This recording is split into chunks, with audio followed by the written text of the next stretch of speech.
That is crazy. The game literally just started. Literally just started. And chaos has already ensued. The game literally just started and chaos has already ensued in Jacksonville.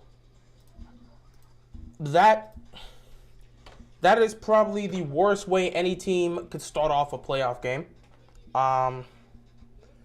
I can't believe that happened. Legitimately cannot believe that happened. That's just good defense right there. That's good defense. That is crazy. How do you start a playoff game like that? Wow, that's crazy.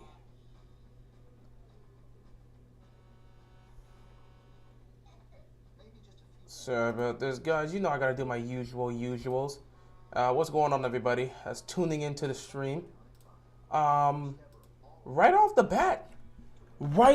bat, Jacksonville's already in trouble. Right off the bat, Jacksonville's in trouble. How the hell does that happen? How the game literally just started, and already the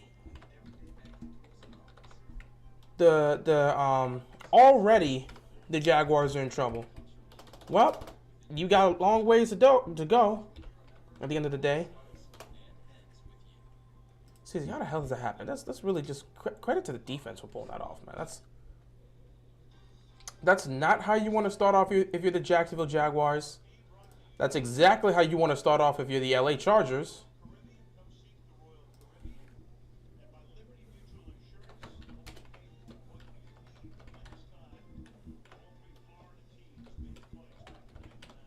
Sorry about this. Just have to get this out the way.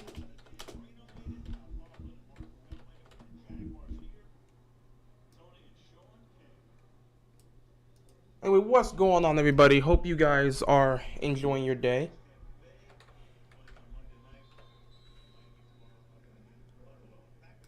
So, if you, I'm sure people are watching the game. If you don't know what happened, the Jaguars got the ball first. And on a play here, I think it was, second down? It was an RPO here by Trevor Lawrence. The ball got tipped in the air twice and picked off, which set up the LA Chargers in prime field position. And then Austin Eckler takes the ball and runs in the end zone for the touchdown. And just like that, the Chargers are up 7-0 right off the bat. So now, second drive here for the Jaguars, 1st and 10. Trevor Lawrence, looking downfield, finds his man. First down picked up by the Jaguars. Evan Ingram's been great for them. Nice catch by Ingram right there.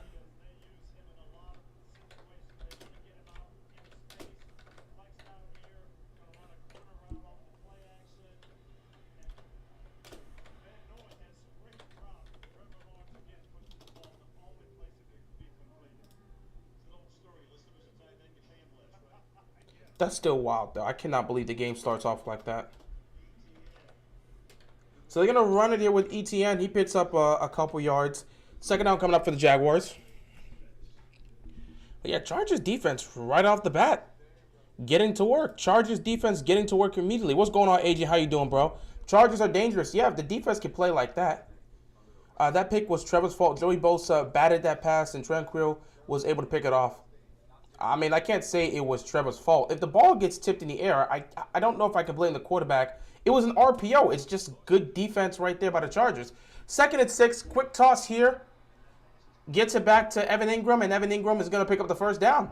Ingram has become a very, very vital weapon in this Jacksonville Jaguars offense. They utilize the hell out of this man.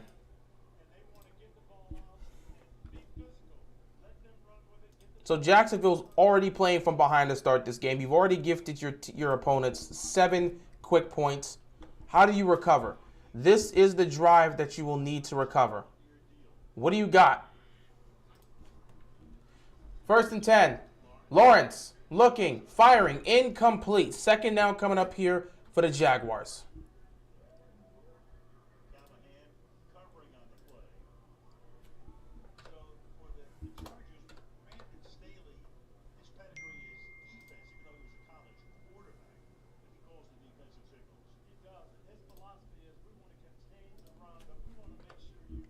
Oh, crap. There we go. There we go.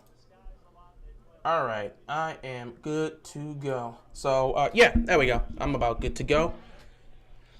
I just have to chill out and watch this playoff game here. Second and 10 here for the Jacksonville Jaguars. They're going to hand this ball off here, and they're going to get the edge.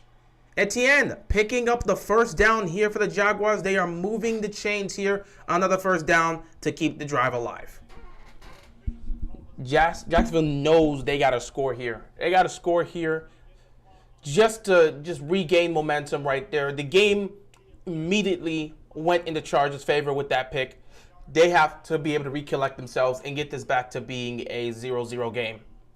First down and 10 here for the Jacksonville Jaguars.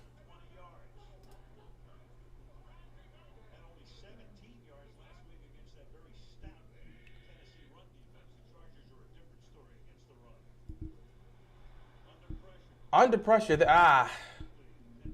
He could not get it done. Incomplete here.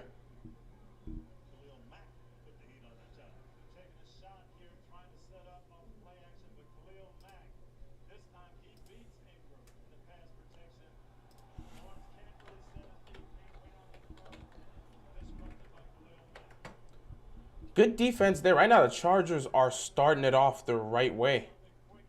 Chargers are going at it the right way.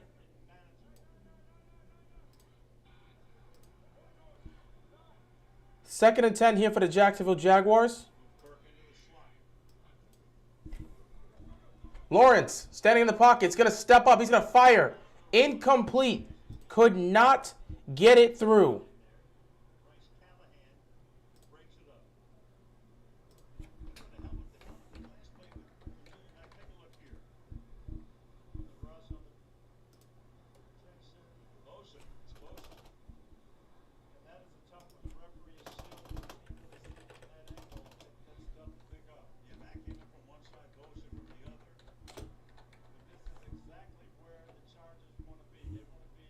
Chargers defense right now is doing a good job. They forced the third and long situation here. Third down and 10 for the Jacksonville Jaguars. Lawrence takes a snap. He's going to check this down, and they're not going to get much further than that. They're in field goal range. Fourth down here. They're in field goal range. They can kick a field goal here to see if they can put some points on the board. However you get points right now is however you get points. You cannot leave this drive without points. It feels like that. After losing the momentum right off the bat, you got to get points here. If you're the Jaguars, you got to get points here. They're going to go for this on fourth down. They're going to go for it on fourth down. No way. Lawrence went for it. 4th and 7. Fires. And Lawrence is picked off again. Asante Samuel. Wow. Right off the bat, 2 picks. 2 picks right off the bat for Trevor Lawrence. 2 interceptions right off the bat for Trevor Lawrence. Wow. That's crazy. That's crazy. Hi, I'm new. What we doing here? We are just chilling out and commentating over the Chargers and Jaguars game because that's what's playing tonight. We talking about the Jacksonville Jaguars and the LA Chargers. Right now, Trevor Lawrence is doing bad. You could look around to see who deserves what blame for how specific things went into fruition, but all I can say is damn. All I can legitimately say at this point is damn. That is not what you want to see if you're Jacksonville. That is the absolute worst possible situation. If you're the Jaguars, that's not how you want to start this game off. 2 picks right off the bat. Yeah, it's just not a good look. It's just not a good look at all. So they're going to have to bounce back here. This is where the defense is going to have to come in and make a stop. Because right now, you're already down 7, and now Lawrence has thrown 2 picks in the first 2 drives of the game for your team. Yeah, you guys have to be able to bounce back here, get yourselves together, and get back in this. You got to get back in this. If you're the Jaguars, you got to recollect yourself and get back in this. You see Sammy Watkins, I don't care. I don't care about what Sammy Watkins says. I'm not here to talk about that. If I got to address that tomorrow, I will address that tomorrow. Like, I'm going to be very honest. If I got to address everything regarding the Ravens, we play tomorrow night. We play tomorrow night. I'm not talking about the Ravens, bro. Not tonight. It's different if we were not in the playoffs, but we literally play tomorrow night in Cincinnati. Every single Ravens topic that needs to be discussed, I will discuss then. But I'm not going to talk about the Ravens in a game between Jacksonville and LA. No. We play tomorrow. I'll address it there. So whatever Sammy said, I know exactly what happened. I'm not going to talk about it today. We'll talk about it tomorrow. That pick was... Oh, sorry. I read that. What do you think our game plan is tomorrow? Run the ball, play defense. But it is what it is. What do you think our game plan... I guess I read the same thing twice. Is Trayvon Walker the worst first-round pick in the last decade? No. It's not looking so good right now for Jacksonville because right off the bat, 2 picks. Trevor Lawrence looking kind of bad. Coach needs to settle him down. Yeah, the first pick, again, was a deflection. The second pick there, I don't know if it was miscommunication or what. Quick throw here by Justin Herbert. Couple yards picked up, second down. Yeah, there was some sort of miscommunication because he was going for Zay Jones. Asante Samuel was covering. And honestly, it looks like there was a lot of contact. There was contact there between Asante Samuel and Zay Jones. And Zay Jones was looking for a flag, but no flag was there. And the pick stands. What are your thoughts on the 49ers game? The 49ers did exactly what I said they were going to do yesterday. The Niners are my pick to go to the Super Bowl. I love what I'm seeing defensively. Herbert gets the ball out quickly. Ooh, nice move. First down, picked up and more. Beautiful play right here. Getting them down the field. But yeah, I said the Niners were going to be a dominant force in the playoffs. Their defense is the best defense in the playoffs right now. Offensively, they have weapons all over the place, from Debo to Christian McCaffrey to Kittle to Ayuk. They have weapons all over the place. And Brock Purdy is not playing like a game manager. This man is showcasing what he can do. 3 touchdowns and over 300 yards passing. And he had a rushing touchdown too. This guy is balling out, and if he keeps this, he's showing that he should be the guy. Herbert, incomplete here. The ball was catched by Palmer, but he couldn't get 2 feet down. 2nd and 10 coming up. But yeah, the Niners are showcasing exactly why they are a serious force to get to the Super Bowl in the NFC. Honestly, I hope it's the Eagles and the Niners in the NFC Championship game because that will be a hell of a matchup. But I like what I'm seeing from the Niners. I wasn't surprised. I said that Geno Smith and the Seattle Seahawks were going to make plays, but I didn't think Geno was going to make enough plays to consistently beat that defense, and he didn't. So, yeah. Will Trey Lance be traded? It's very possible. If Purdy's playing like this, you might trade Trey Lance because you haven't seen much from him.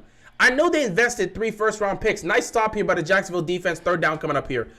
I understand they invested into multiple draft picks for Trey Lance. But if Brock Purdy is showing that he can be the guy, then you got to be able to swallow your pride and say, hey, we screwed up. Trey Lance didn't work out the way we wanted to work out. Let's be happy we got Brock Purdy. 3rd and 10. Herbert over the middle. Caught. 1st down. Inside the 20-yard line. The Chargers are moving the ball well. The Ravens really making me not want to watch this game tomorrow. I mean, I'll focus on that tomorrow when it happens. I personally don't care.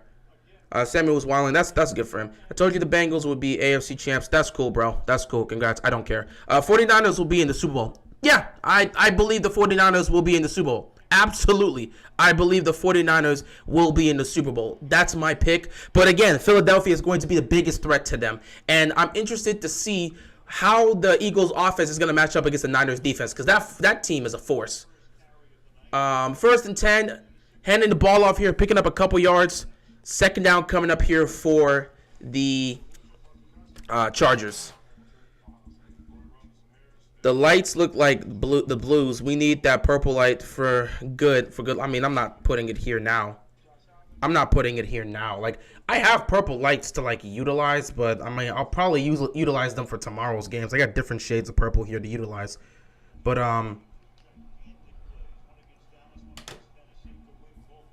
2nd and 5 here.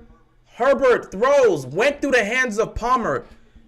Incomplete. 3rd down and 5 coming up here. I got different lights. I'll probably use it. Facts. Niners versus Eagles will be must watch. Well, we have to see if that will be the case. It'll be very interesting to see which team's going to go up and take on the Eagles. I hope it's the Giants, because I would love to see an NFC East matchup. The Giants can beat the Vikings. I have the Giants pulling off the upset. So I think it could be, you have several teams. It could be the Eagles going up against the Giants, the Eagles going up against the Cowboys, or the Eagles going up against the Bucs. One of those 3 matchups is going to be the case. And I would love for it to be the Eagles and the Giants, because that would be a great matchup to see. 3rd down and 5 here. Herbert. Going to check it down here. 1st down picked up. Got it to Allen. But yeah, Niners versus Eagles be much watch. Told you Bengals be AFC champs 2 weeks ago. That's great. Congrats. Now you can't make me own up to everything. That's cool. I truly don't care. Congratulations. All of a sudden you don't care. Yeah, that was 3 weeks ago. I don't hold on to takes and things I say 3 weeks ago. Made the argument 3 weeks ago and I move on. I really don't care. Take your W. I don't care. I'm moving on. Congrats. If you want to hold on to it, do it. I don't care, bro. But congrats to your W, I guess. I don't really care. 1st and goal here. Quick throw to Keenan Allen. Allen running. He's going to be stopped inside the 5-yard line. 2nd and goal coming up here. Homie wants a cookie for his predictions. Bro, it's sports. Okay, it's sports. Everyone makes their predictions. If you get it right, cool. If you don't, cool. I truly don't care. I have plenty of takes that I've gotten right and plenty of takes that I got wrong. Not to mention, I'm not going to focus on something 3 weeks ago. Guys, I got a life to do. I'm not going to remember. Let me tell you something. I make videos from like 3 weeks, 2 weeks, maybe even a week ago that I don't remember as to what I said in that video. I got other things to do in my life. I'm not focusing on the takes I say every single day. No. Whatever happens is whatever happens. If you guys want to hold on to it, by all means, that's your decision, but I don't care. Incomplete here. 3rd down coming up for the Chargers. 3rd and goal. Jacksonville's defense has to hold here and give up a field goal. But yeah, I'm not going to hold on to a take I said 3, 4, 5, 6 weeks ago. I truly don't care. If I'm wrong, I'm wrong. It's sports. I'm not a guru. No one can accurately predict every single thing that's going to happen. If you got your take right, cool. If you didn't get it right, it is what it is. It's sports. But I'm not focused on things I said in the previous weeks. I legitimately just don't care. That's just how I am. We focus on the now. I don't care about what happened in the past. 3rd and goal. Herbert over the middle, incomplete. Jacksonville's defense holds up, and they're going to force a field goal here by the Chargers. That was needed. If you're Jacksonville, that was desperately needed. You couldn't afford to mess this up. You couldn't afford to mess this up and give up a touchdown. If you're down 14 right now in the playoffs, that would have been a problem. What's going on, Simple? How you doing, man? This was a must-needed stop for the Jacksonville Jaguars.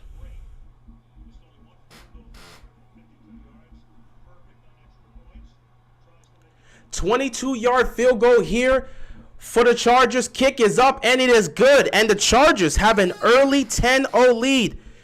Go crazy. What's going on, man? Appreciate you stopping by. Didn't expect him to, but you out here spamming for validation.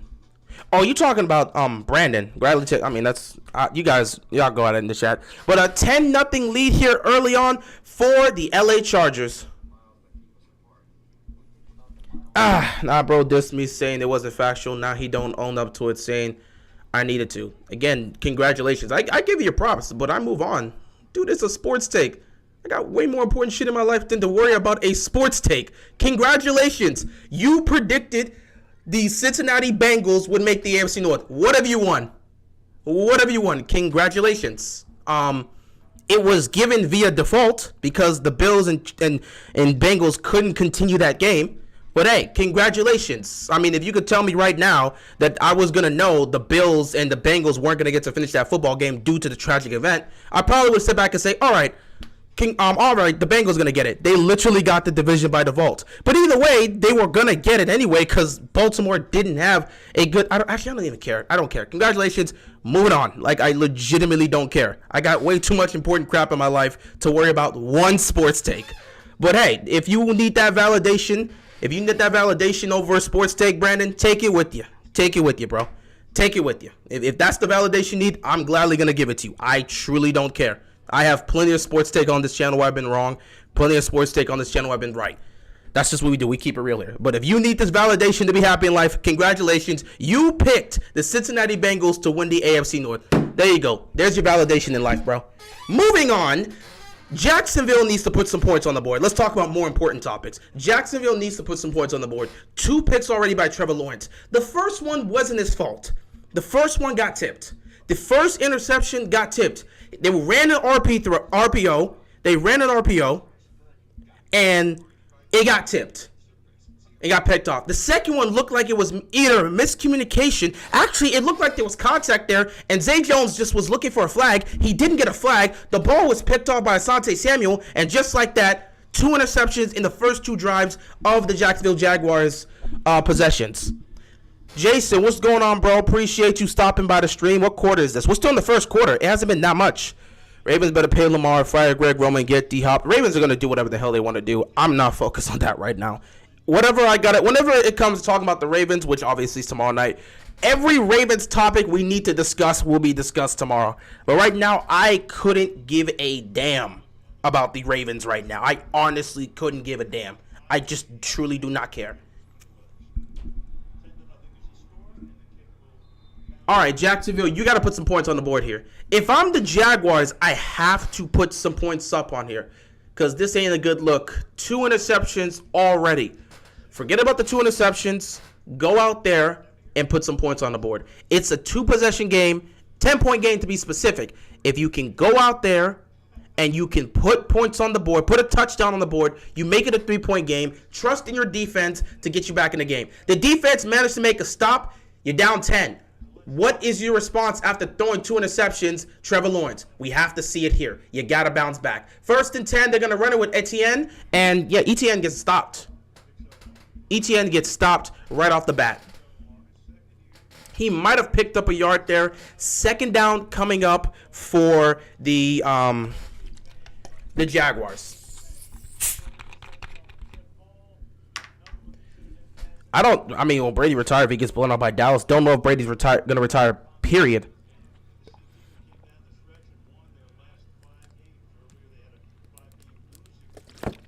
Second and 9 here for the Jaguars.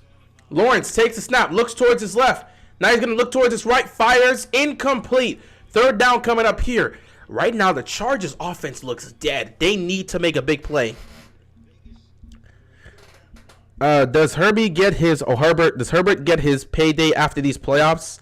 His and Burrow's contract talks are coming up soon, so I would assume at the end of this season they're going to look to get him a contract because you don't want to wait until year 5 like the Ravens decided to do. They probably will look to get Herbert a long-term extension after this season ends, especially if he's able to win a playoff game here. 3rd down and 9 for the Jacksonville Jaguars. They got to convert this here. Lawrence just has to throw it in the dirt. Pressure came everywhere, and now they got to punt the football. Nothing good is happening for the Jacksonville offense right now. Nothing is going well for them. I'm a Ravens fanatic. If we don't win, I'm riding with the 49ers. I already got the 49ers making it to the Super Bowl. I think the picks I had from the NFC, I have the Niners. From the AFC, I have the Bills. So, yeah, I got Bills and Niners in the Super Bowl. That's already my pick. Dallas going to lose. I wouldn't be surprised if Dallas loses. In fact, I picked the Buccaneers to win. Brady's at home in the playoffs. He's never lost to Dallas, and Dallas has a 30-year resume of choking in these moments. So there's my answer. That is a short punt. That is a very short punt. Nothing is going well for the Jaguars right now.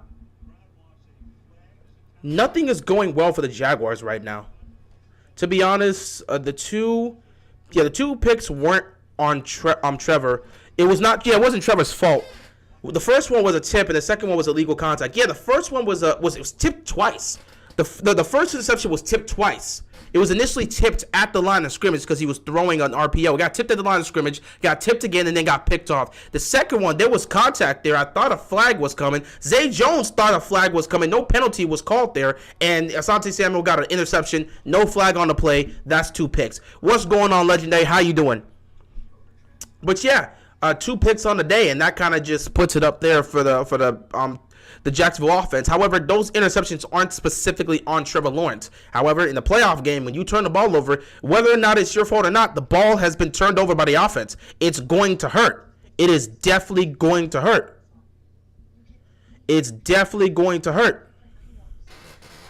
Why aren't you picking the Bengals to win? I like the Bills defense more. I just like the assembly. First of all, I like the coaching staff of the Buffalo Bills. I really do like Sean McDermott and what he's built there.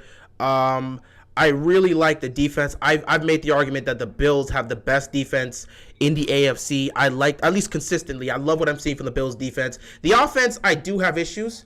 I really do have issues with the Bills offense when it comes to the running game. But Josh Allen has been able to make more than enough plays with the weapons he has. He has a Stephon Diggs. You have a Davis. You have a Knox. You got Cole Beasley now there. You've got some nice weapons. And the running game, I don't like it, but it is starting to get more consistent. I just like the pieces that I see with the Bills, so that was just the pick I've made. Honestly, I wouldn't mind picking Kansas City to win, but I don't trust in Kansas City's defense. But I just like what I see with the Bills. That's why I picked them over the Bengals.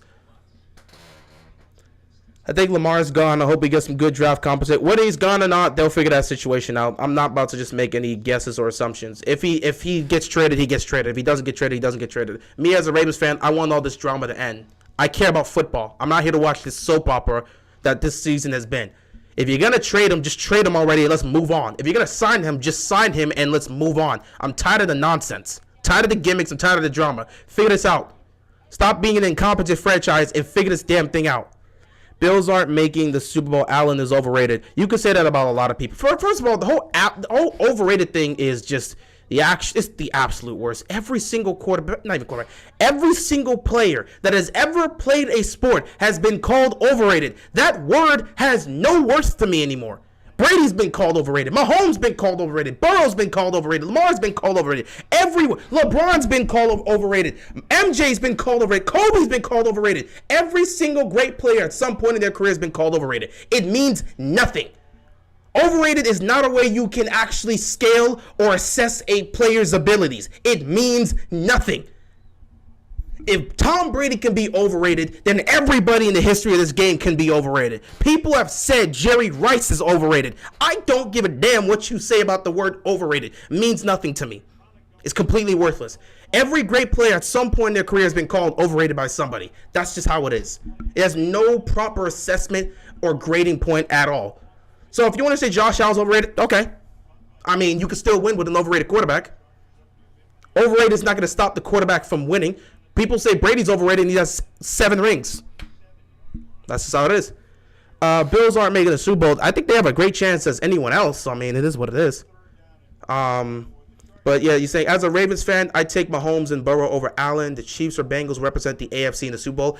The Chiefs probably do have a great chance. Of course, if you're talking about quarterbacks, I wouldn't mind picking Mahomes over Allen. Joe Burrow over Allen is a bit of a difficult conversation for me to have. I think they're a lot more closer, but I would still take Allen as a quarterback as opposed to Joe Burrow, though I do love what they're both doing. And I will say this, though, to give you an olive branch. A tip pass right here on 3rd and 5. Chargers are going to have to punt this ball. Defense makes a stop again. Jacksonville's defense is making a stop right now, so the offense needs to put up points. But, yeah, I'll give you this olive branch. Josh Allen has been turning the ball over in the red zone a lot this season, so that could come back to bite him. But granted, he's made more than enough plays to make up for it, and his defense has been able to help him more than enough times. But yeah, I just like the assembly of the Bills as opposed to the Bengals and the Chiefs. I don't like the Chiefs defense. Never liked the Chiefs defense. Never gonna like the Chiefs defense. I mean, they've found a way to win the Super Bowl with that Chiefs defense, but I've never liked it. And then the Bengals. The Bengals are sometimes there's some levels there where I'm looking at matchups, and I don't feel that the Bengals are a great matchup with the Bills. That's not to say that they can't beat them, but I don't like that matchup for the Bengals. And I feel like if the Bengals and Bills were to meet each other in the playoffs in Buffalo, that would be a game I believe the Bills would be able to win. I think the Bengals have as good of a shot as anyone, but I like the Bills defense more than I like the Bengals defense. And then offensively, I think they're about even because, again, you're going to get Jamar Chase with a Stephon Diggs. You're going to get a Davis with a T. Higgins. You got Knox there, and you're going to get a guy like a Tyler Boyd or, hell, a Hayden Hurts. So I like the weapons that – and, of course, they have a better running game. So I like the weapons that Cincinnati has, but I just like the defense of the Bills so much, and I like the overall assembly. And I like Sean McDermott as a coach, and I appreciate what he brings to the table. So me personally, I just think the Bills are going to go the distance. Not to mention, it's about time for them to get out of the AFC. If you don't break free this year – then yeah, we're going to have some serious questions about Josh Allen. We're going to have some serious questions about Sean McDermott. We're going to have some serious questions about this Bills team. Because how many times are you going to blow when you have an opportunity to get to the Super Bowl? So it's time for the Bills to step up and get the job done. And I believe this is going to be the year they do it. If it doesn't happen, so be it. But I believe this is the year they're going to do it. Jags should have taken the 3 points. They probably should have. In a situation like this, you're down one possession, take the 3 points. But they chose to go for it on 4th down, and they paid for it. That's just how things work. Leslie Frazier is annoyingly good at his job. That is true. You think Miami can beat the Bills? I think they have a good chance. I don't see it happening, but I think they have a good chance. This is what you need Skyler to do. You have to make the game plan easy for him. He's got weapons all over the place. Put the ball in the hands of your receivers. Utilize Mostert in the run game and put the ball in the hands of your receivers in a Tyreek Hill and a Jalen Waddle. You put the ball in the hands of your receivers. You don't make the game plan too complicated for Skyler. You run the football efficiently and you play defense, you're going to have a shot. Miami's defense has done a relatively good job in being able to manage what the Bills' offense has been able to do, both in Buffalo and when they faced them off, when they were at home in Miami, when they faced off in week 2. So I think the defense has a comfortable feel for how they play Josh Allen, so they have a chance. I don't think they're going to beat them, but I think they have a chance. I think they have a chance. You think Brady's defense will pull him into grace and give the kid what? You think that Brady's defense will pull him into grace and give the kid a shot? What are you talking about? Who? Give who a shot? I don't know what you're talking about. I hope Hurts takes down the 49ers. He's going to have a good shot.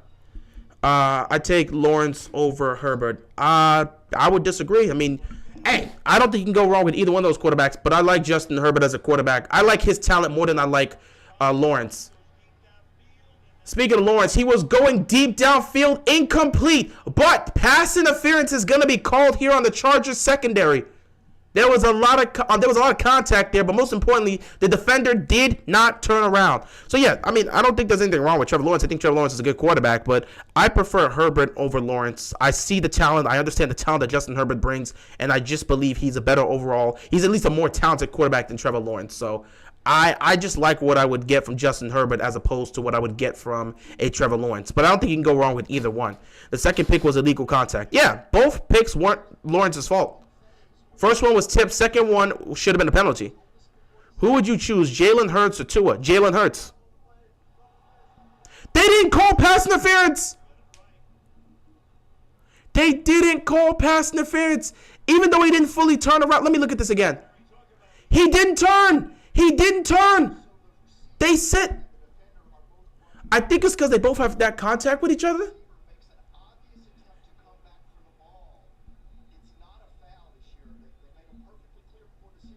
Okay, let me see. Looking at this replay, the receiver wraps his arm around the defender.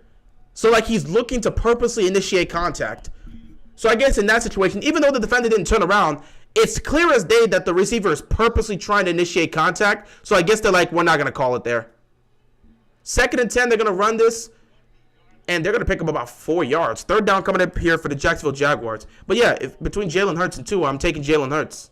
I'm just taking Jalen Hurts. I like what Jalen Hurts brings to the table. Not to mention the injury history of Tua would frighten me as a franchise to pick him long term. Just because the man was already dealing with several injuries prior to coming into the NFL. And then since he's been in the NFL, he's dealt with several injuries, and now he's dealing with a concussion situation. It's unfortunate, but it just seems like that's what's been happening.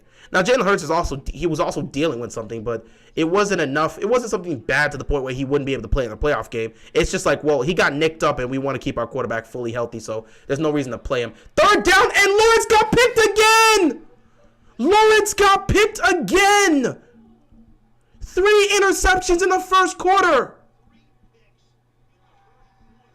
This might turn out to be the worst playoff performance by a quarter. The worst initial playoff performance by a quarterback we've ever seen. This is the first time he's in the playoffs, and he's thrown 3 interceptions. Give me a second here, ladies and gentlemen.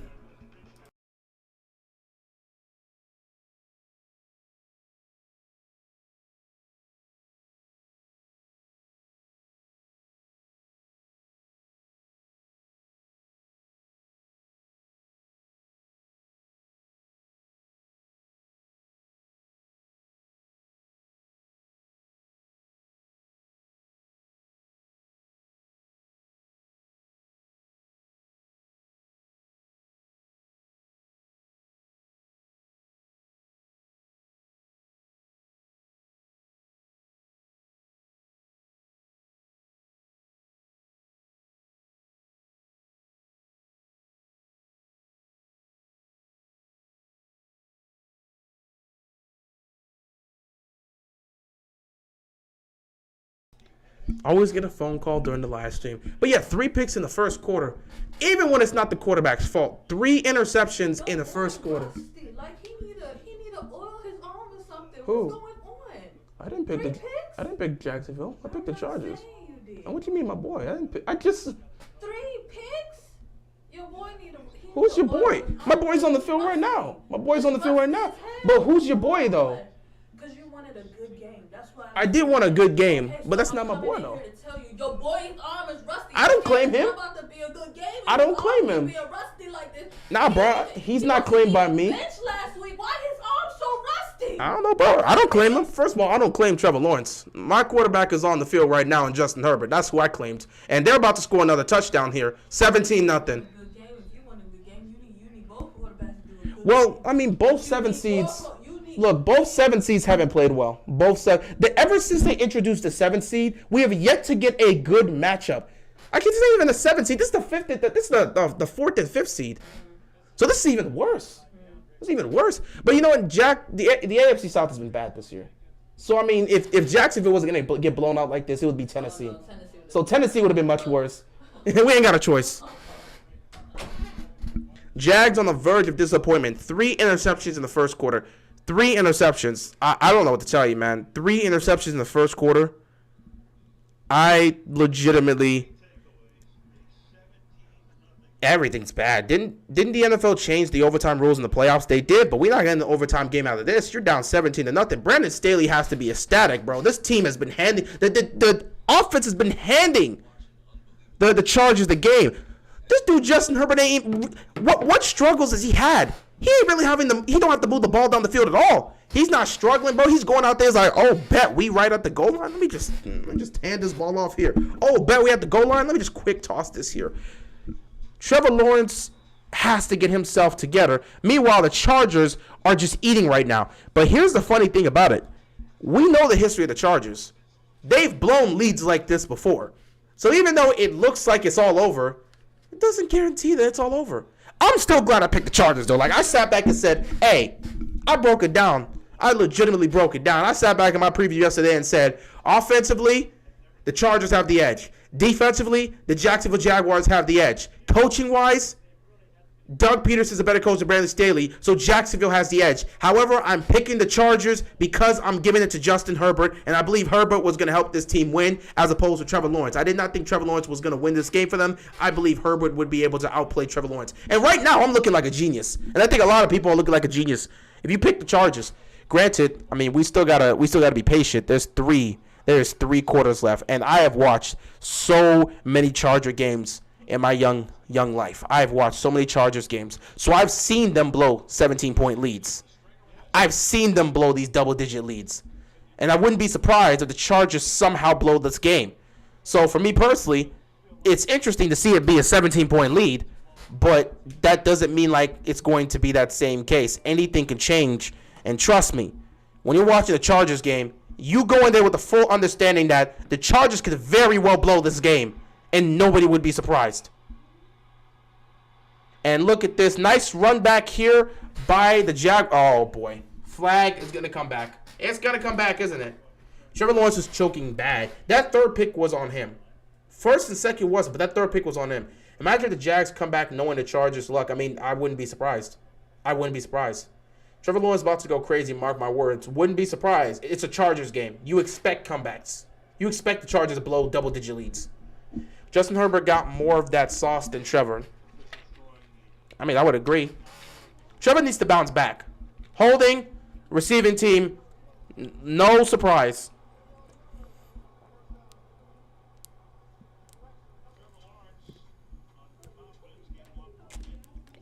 Ah, man.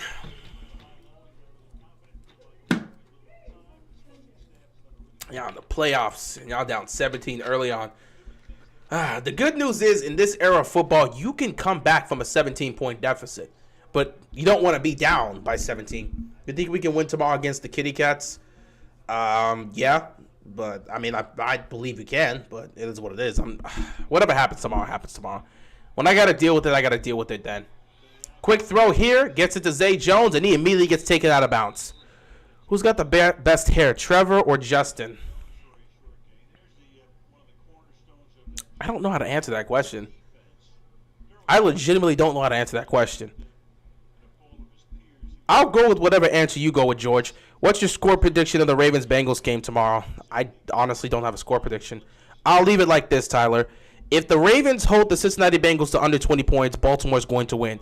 The second Cincinnati scores over 21, you can book Cincinnati a trip to Buffalo. That's all I'm going to say. If you hold them down to 20, I'll take Baltimore. Anything above 20, Cincinnati's going to Buffalo. I don't have a direct score prediction. You know what? You're going to say Trevor? I mean, all right, I guess I would go with your pick. I don't have any insight on hairdos or who has the better hair. I really don't know how to answer that question. So I'll just go with what you say. Trevor Lawrence got the better hair. We'll just have that be the pick that everyone chooses here.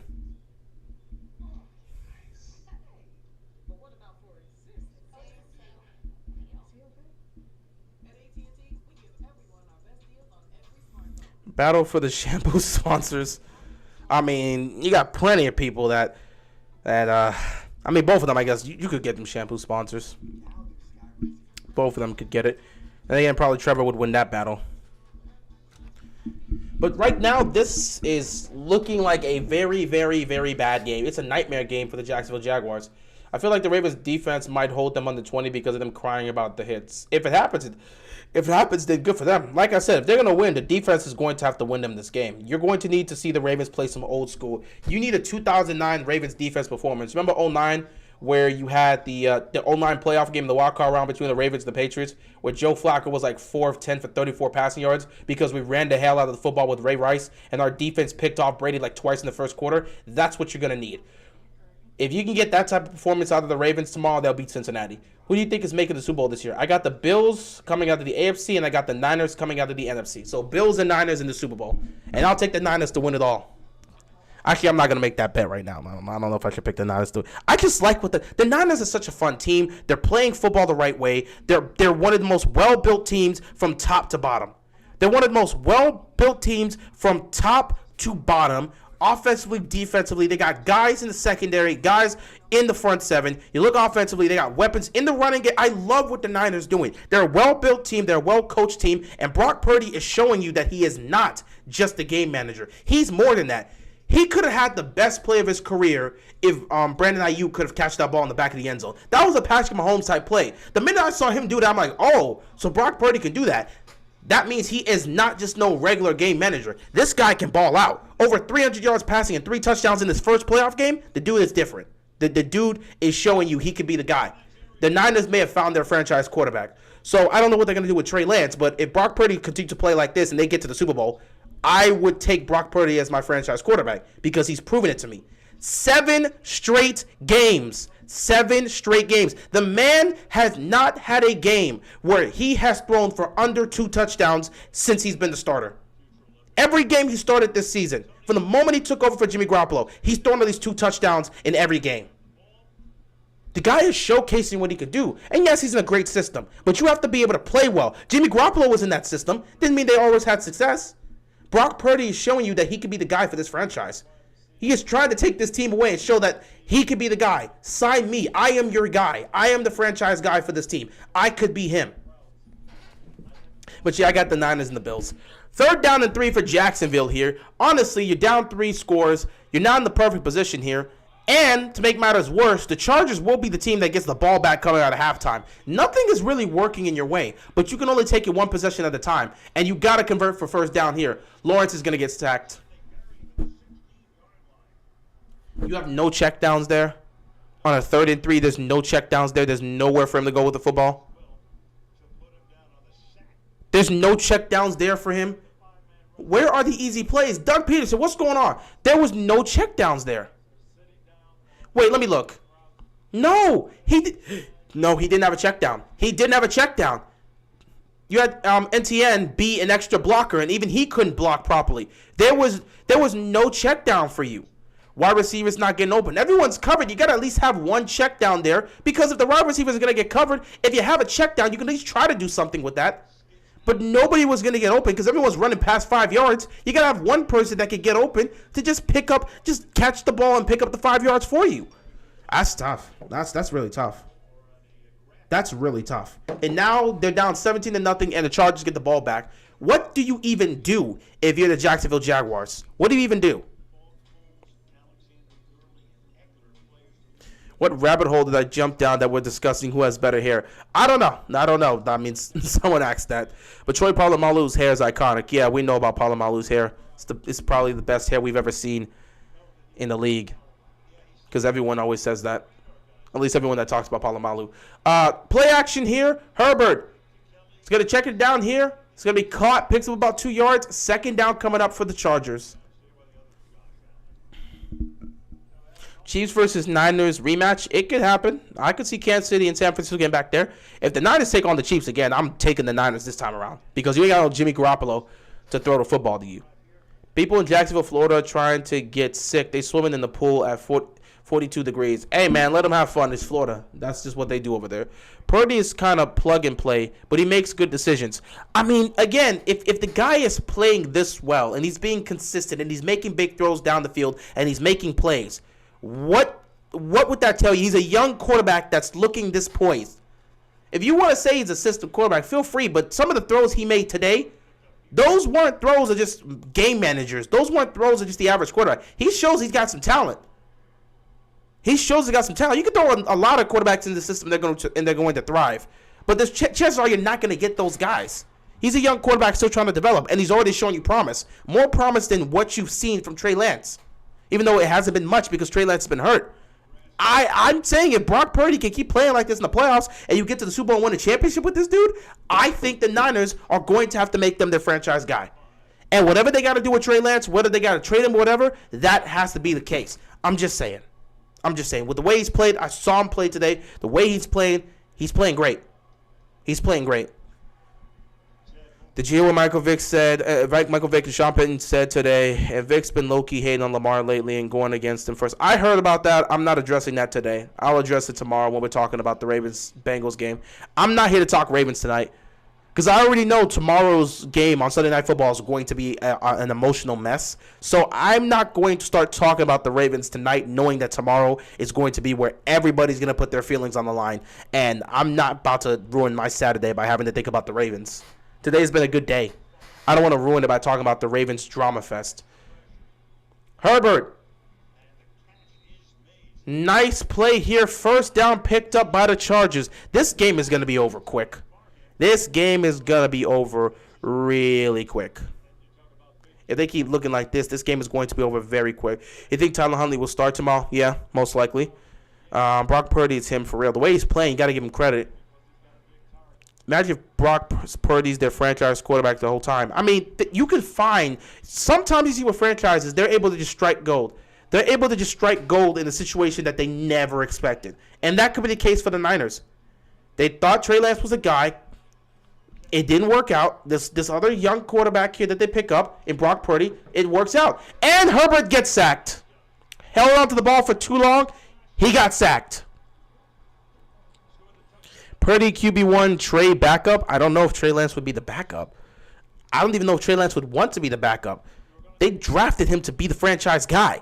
If all of a sudden he comes back and he's the backup quarterback, I don't think he's going to want to accept that. And you don't want any problems. I mean, maybe he'll accept it, but I don't know. I just don't know. I think you may be better off trading him, but I just don't know how that situation will go because he was supposed to be a franchise guy, and all of a sudden Brock Purdy's now the franchise quarterback.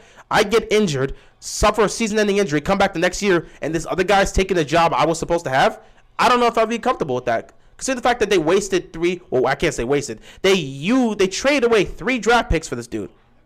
He's supposed to be their guy. If Brock Purdy's the guy, I don't see you keeping Trey Lance. You want to get some of that capital back. Jaguars are reminding us of how your Steelers played versus the Browns in the 2020 playoffs. And I mean, I guess in terms of turning the ball over so simply, because early on the first possession of that game, you guys end up giving up a touchdown because of the terrible snap. 3rd and 11. Herbert stands in the pockets, fires over the middle. It is caught by Allen, and he's inside the 25. This game is going to be a blowout.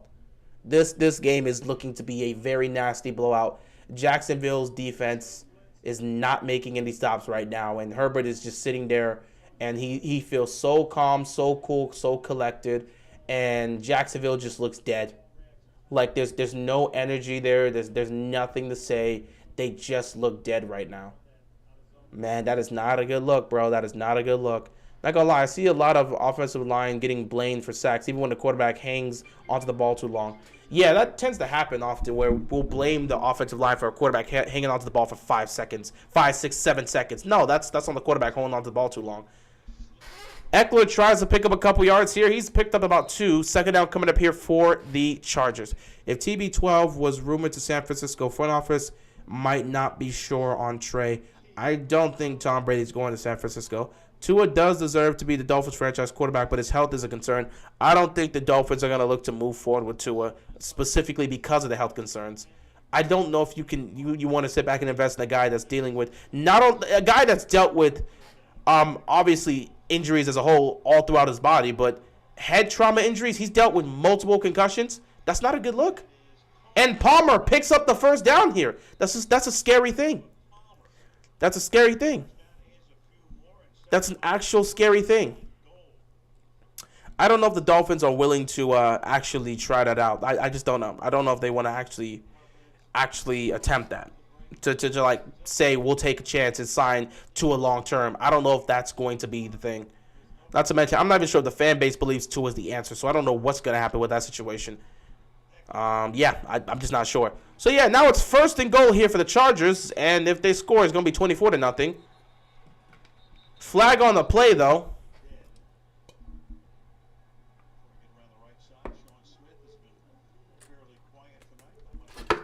Do you think Seattle has a positive future? Honestly, I don't know. They weren't expecting to be anything great this year. I don't think anyone had any high expectations for this Seattle Seahawks team to be great. But they overachieved. And no one expected Geno Smith to turn into a Pro Bowl quarterback. He looks like a top 10 quarterback. He played like a top 10 quarterback this season. Nobody knows what's going to happen. And what should they do with Geno? Well, I'll tell you this. Geno's getting a contract. If Seattle's not willing to give it to him, someone's giving Geno a contract for how he played this year. He deserves a contract. And I can see Seattle doing that. 1st and goal. Touchdown. Oh, my God. Justin Herbert tried to thread the needle. It looked like it could have been caught, but 2 defenders were right there to tip the pass up, and they just couldn't pick it off. That interception would have been deadly needed here. He tried to thread the needle. Defender, oh man, that was so close. It looked like it really could have been a touchdown, but that's a great defensive play right there because the receiver was open. But damn, you're just not able to get that done. Jacksonville desperately needed that interception, and Herbert knows that was a close one. That's just a great defensive play. That's not on Herbert. The receiver was open. 2nd and goal. Herbert, he's gonna throw a sidearm throw here to Eckler, and they're gonna be stopped again. This defense is trying to keep them alive. Do you think Seattle has I already said that. Yeah, Seattle, I mean, again, in terms of Geno, I think the Seattle Seahawks are going to give Geno a contract. But even if they don't give Geno a contract, I think somebody's going to pay Geno Smith. Someone is going to pay Geno Smith for the way he played this year. I feel like he deserves a contract because he played like a top 10 quarterback, and he got this team to the playoffs. I don't know if it's going to be with Seattle or someone else, but I think Geno Smith is absolutely going to get a contract here. 3rd and goal here for the Chargers. Jacksonville needs to make a stop. Herbert looking over the middle. It is caught, and he's into the end zone for the touchdown. And just like that, Jacksonville just looks dead. Jacksonville looks completely dead. No energy. Wild card weekend is looking bad. You are off to a bad start. Because you had the Niners. Okay, you went off. It wasn't so much of a bad start when you saw. It wasn't so much of a bad start when it came to the Niners and Seahawks. Because that first half was awesome. 17-16 game at halftime. It was awesome. But then that second half was absolutely awful, and the Niners just blew out the Seahawks. But here we're getting a blowout in the first half of this game. What hope can we have that the Chargers are going to blow a 24-point lead? Chargers are dangerous. Yeah, the Chargers are dangerous. But what hope can you have that the Chargers are blowing this lead if you're a Jacksonville Jaguars fan? There's not a lot of positivity right now if you're a Jaguars fan. They're gonna blow it. I mean, possible. But I mean, we'll have to see.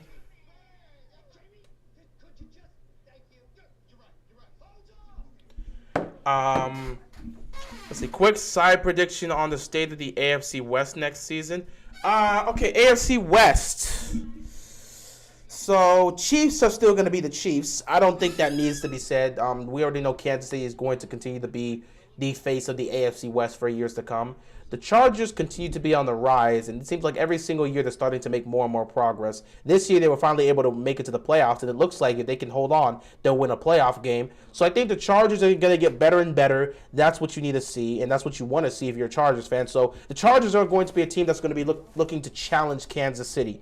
And depending on how things work out here, the Chargers could be heading to Kansas City.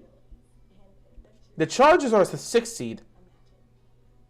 So if Miami beats Buffalo, that's different. But the Chargers are the 6th seed.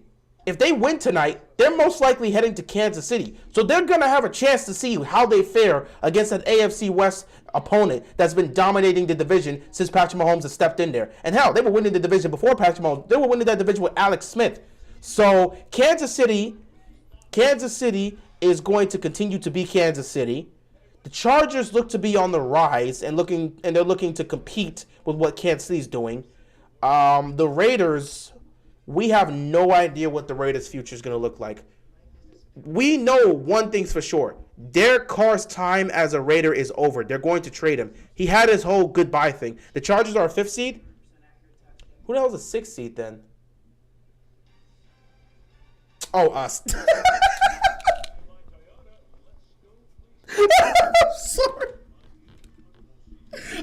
I forgot my own team. I'm like, the Chargers are the 6th seed. It's like, no, the Chargers are the 5th. I'm like, who the hell is the 6th seed in the AFC? I forgot my own damn team. Bro, I'm not even joking. My mindset is not on the Ravens right now because I already know tomorrow is going to be a mess. I put the Ravens out of my mind completely. I forgot we were the 6th seed. If we somehow beat the Cincinnati Bengals tomorrow, we're heading to Kansas City. But there's a good chance Cincinnati wins, so the Chargers could very well be heading to Kansas City. However it works out, here comes a return. This is a big return here for the Jaguars. They got to capitalize and put some points up here. They need to score on this drive. So yeah, Chargers are looking to challenge the Chiefs.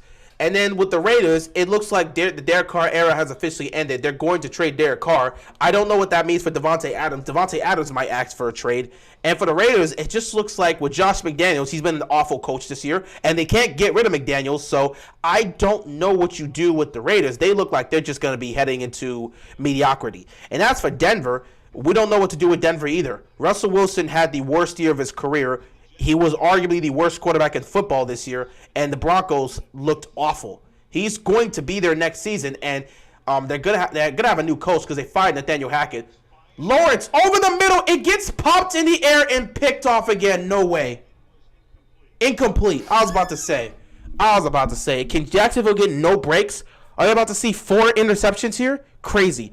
But yeah, the state of the AFC West seems like it's going to come down to the Kansas City Chiefs and the LA Chargers. Denver, we don't know what to make of Denver. What to make of Denver. And as for, Las Vegas, it looks like they're on the downfall. And I mean, maybe things change if they somehow get Tom Brady. I don't know. But things aren't looking good for the Raiders. 2nd and 10 for the Jacksonville Jaguars. Lawrence looking left, throwing left, incomplete. No flag on the play. There was contact there. They're not getting any calls right now. Not a single flag has gone their way so far. Well, not a single call has gone the way the Jacksonville Jaguars felt it should have gone. Jags just happy to be there. Hey, man, they fought hard to be here. They at least would hope they could win. You know, they're still competitors. Some of the worst football has been played this season. I mean, yeah, that is true. That is true. But it is what it is. Jaguars coming back. Trust me. We'll see. We'll see.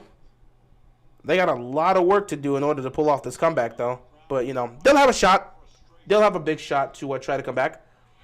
3rd and 10. Trevor Lawrence is 4-15 for 30 yards and 3 picks. Lawrence got picked again.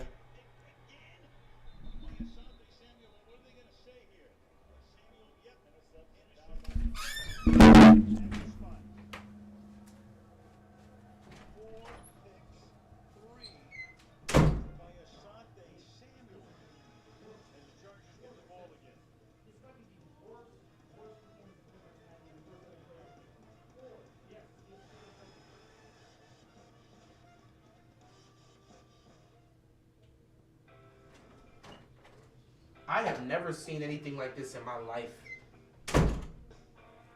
This right here is going to go down as the worst performance by a quarterback in their first ever playoff game in history.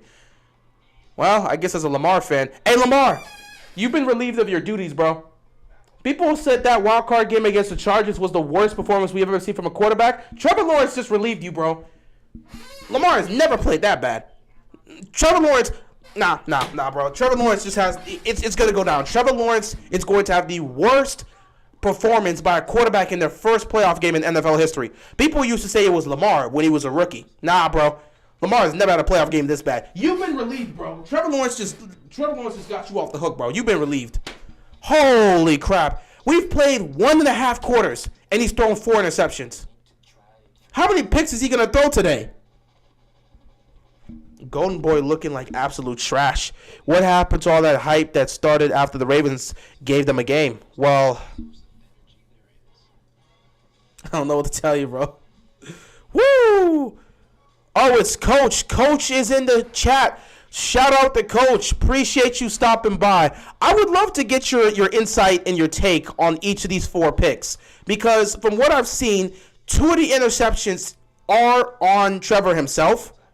And then the other 2 themselves weren't really on Trevor Lawrence. So I would love to get your takes on each and every one of the interceptions. Because like the first one looked like it was definitely tipped twice. So I can't really put it on Lawrence. Then again, maybe he should have recognized the pressure that was coming.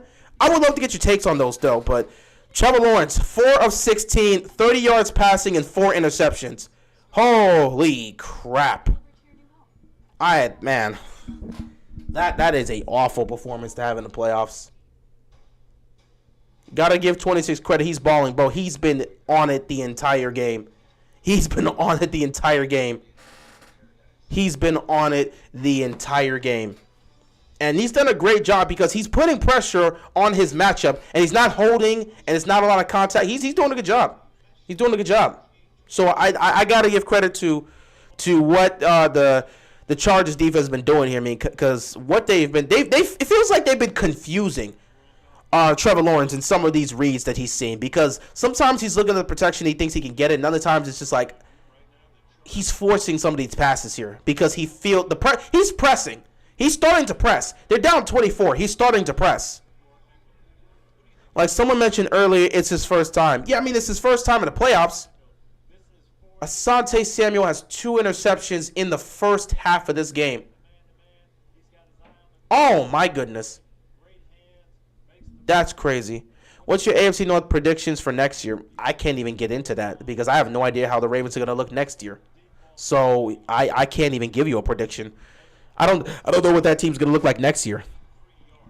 Like someone mentioned earlier, I mean, it's his first time in the playoffs, but still, it's Justin Herbert's first time in the playoffs, and he didn't play like that. It's Brock Purdy's first time in the playoffs, and he didn't play like that. Hell, it was Geno Smith's first time being a quarterback in the playoffs, a starting quarterback in the playoffs, and he didn't look like that.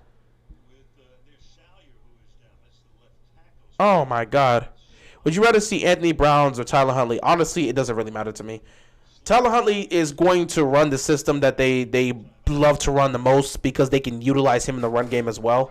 Whereas with Anthony Brown, they're going to be looking to throw the ball more and get him involved. If we're talking about moving the ball down the field through the air, you're probably going to want Anthony Brown. But if you're talking about getting the running game going and letting the running game dictate everything, Tyler Huntley's probably the better pick. And I'm pretty sure they're going to go with Tyler Huntley because they're going to look to have him help dictate the run game because that's the type of offense they want to use. So, again, Anthony Brown would be better fit for the passing game, and Tyler Huntley would be better fit for the running game. Baltimore is probably going to want to utilize the running game more, and they're going to lean on that, so they're going to go with Tyler Huntley. Is Lamar officially out? Yeah, he's been officially out. They ruled him out like yesterday. So he's definitely officially out. He's not playing. And I doubt he would play next week if Baltimore was able to beat Cincinnati.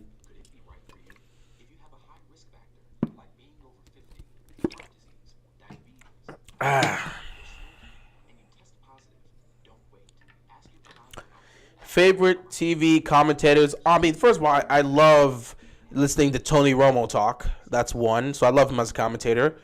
And, of course, you have to talk about Kevin Harlan. Kevin Harlan is awesome. He's definitely my favorite commentator. And he comes up with so many legendary quotes. So I like Tony Romo. I like I like Kevin Harlan. Jim Nantz is also good as well. They're great TV commentators, but my favorite's definitely got to be Kevin Harlan. I love Kevin Harlan. He's the best. He does both the NFL and the NBA, and he's just great. Did you see that John Morant dunk today? I did not. I didn't watch the Grizzlies play today, so I didn't watch any basketball today. So I actually don't know. But yeah, I didn't watch the Grizzlies game, so no, I didn't see the jaw dunk. Maybe it was probably on Twitter, but I just didn't catch it. The media better give Trevor the same disrespect they gave Dak, because if Dak threw 4 picks in a half, I mean, Dak Prescott's the starting quarterback of the Dallas Cowboys, arguably the most renowned and popular, or at least polarizing franchise in the league.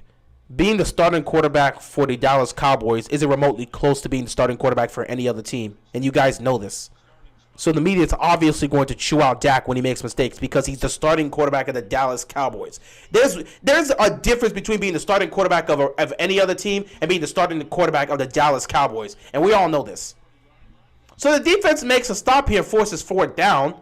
So the defense is doing their job to the best of their abilities for the most part, but damn, if the Jacksonville Jaguars can't put some points up, there's no point in the defense making stops.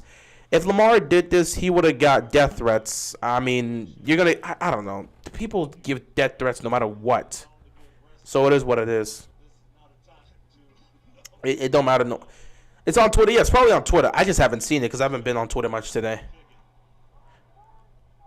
This game might have given the Chargers a false sense of confidence. Oh, my God! They muffed the punt.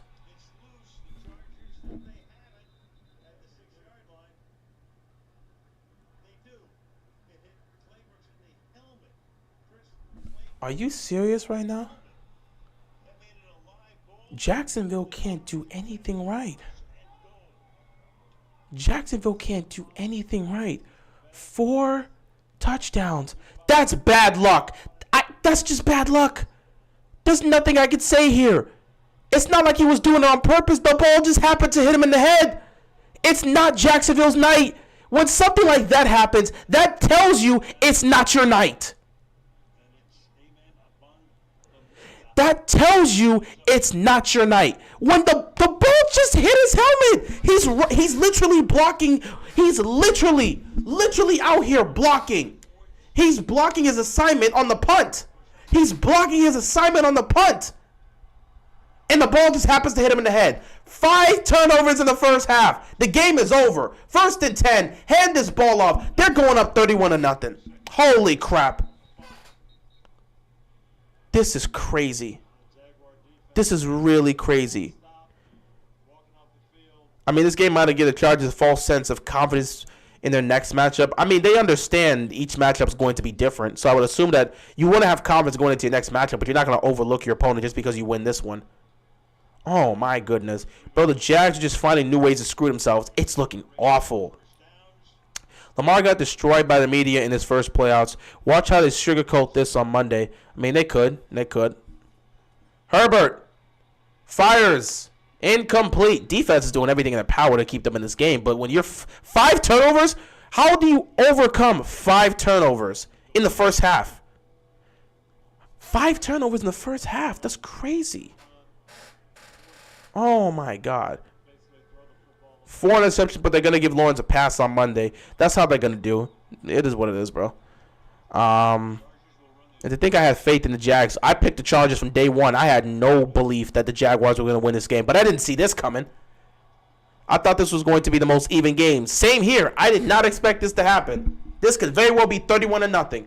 3rd and goal. You better hope the defense makes a stop over the middle, and Herbert just overthrew Allen. Incomplete, fourth down, so it's about to be 27-0. How would you feel if the Ravens lose Sunday? I wouldn't be surprised. We don't have Lamar Jackson. How am I going to feel? Sucks that my season over, but I'm not surprised to see us lose. I'm not gonna be angry. I'm not gonna be sad, or I'll be a little. I guess I'll be a little sad because my team lost, but it's not like I'm about to spaz out because we lost a playoff game where we don't have Lamar Jackson and our offense is complete garbage. Like I'm coming into this game with the belief and expectations that Cincinnati is going to win. But as a Ravens fan, my pride is not letting me pick this damn team. I'm picking the Ravens, and I'm going to stand with them to the end. If you don't win, you don't win. I just move on, but I'm not going to be affected. If we lose, I'm just going to all right, well, that's just the end. I'll make my video, recap the game, and go on with my night. It's as simple as that. I'll probably go to sleep afterwards, replace some 2K, or do something else. But I'm not going to be severely affected by this game because there's no Lamar Jackson as your starting quarterback. And again, the offense is terrible. So the expectation is Baltimore is going to get the crap kicked out of them.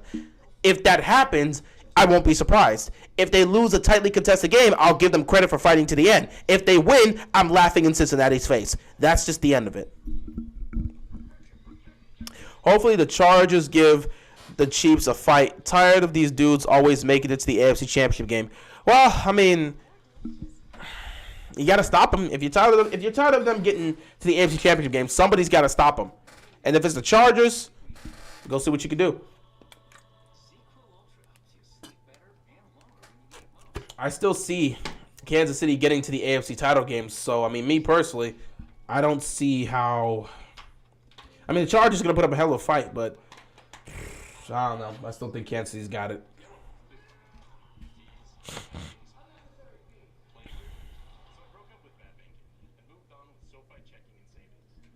This is a terrible game for a team to suffer through. You're down 27-0. Now, it's a 4-possession game. So the very best you can say is a 4-possession game. If you can go out there and score, there's some hope. But you have to go out there and score. How many times are you going to ask your defense to make stops? You have to go out there and score. The fact that the defense managed to make a stop when it was first and goal, give the Jacksonville Jaguars defense credit. They're trying their best. It feels like the defense is going to have to pick off Herbert. Like, even if you're able to start scoring offensively, if the defense can't force a turnover, you're screwed. 5 turnovers in the first half. 5 turnovers in the first half of a playoff game for this team. How do you come back from that? How do you legitimately come back from that?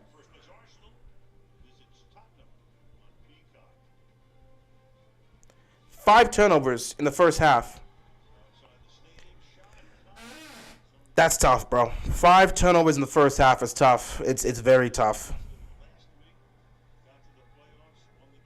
Fans in the stadium got to feel some type of way to see your team getting TCU'd. You know, we did say if there was a team that could get TCU'd, we were talking about that. Didn't think it would be this one.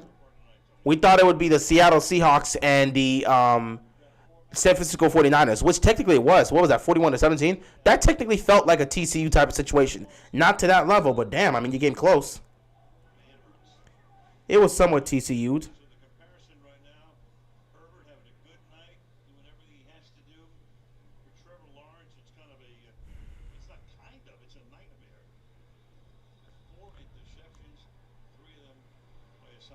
This is just bad all around. I mean, I don't even know what to tell you.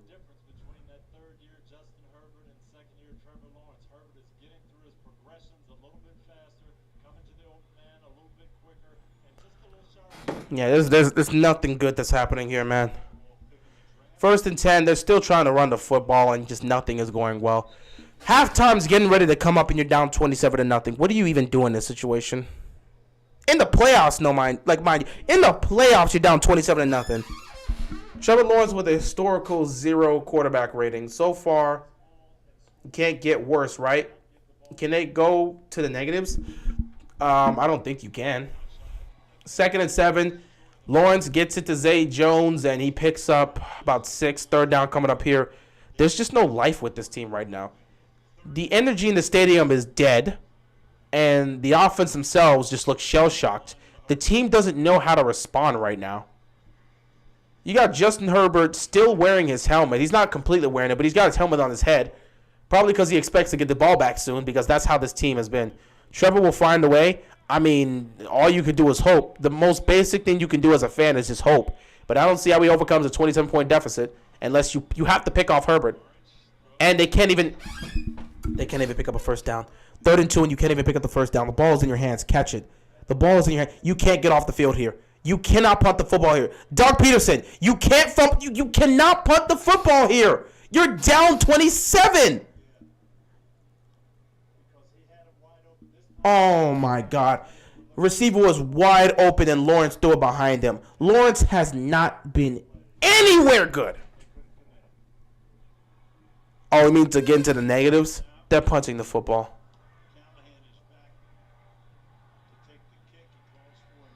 There's just nothing here. There's just nothing here.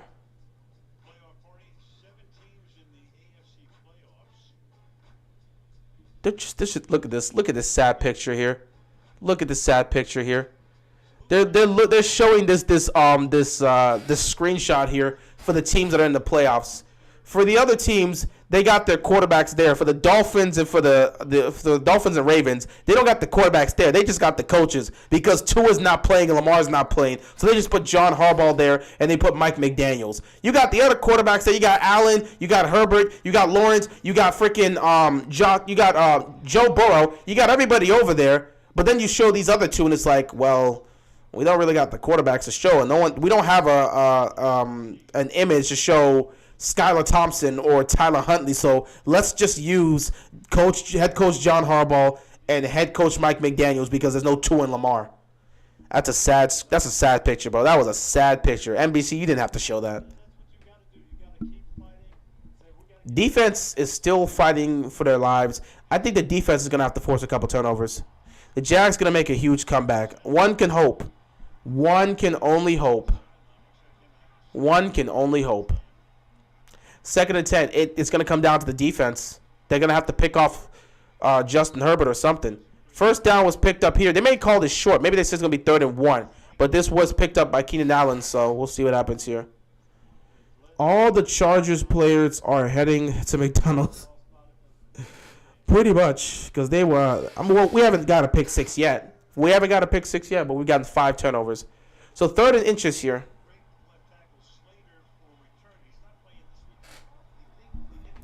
3rd and inches here. You're probably going to look to run the football. Can the Jacksonville Jaguars defense make a stop here? 2:30 left to go in the first half. This has been an awful performance right here. Oh my God! They fumbled the ball. The Chargers fumbled the ball. They were able to get it back. So it's 4th down now, and they're going to punt the football, which means you're going to get one potential opportunity here. If you're Jacksonville, you're going to get one potential. Okay, so it seems like those two are now on the same page because it looks like Herbert was trying to hand it off here to Bandy, and Bandy he tried to dodge it. Like he was like moving out the way. It didn't seem like they were on the same page here. Either way, 2-minute warning is going to hit here in the AFC wildcard round between the Jacksonville Jaguars and the LA Chargers. Chargers up 27-0.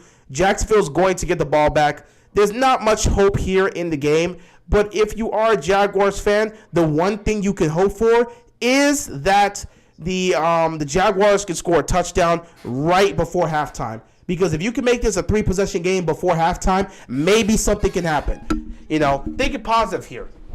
You look at it like this. There's 2 minutes left. Jacksonville gets the ball back. You get the ball back. You score a touchdown before halftime, right? If you're Jacksonville. You go into halftime. Obviously, the Chargers get the ball coming out of halftime, which is fine. It's okay.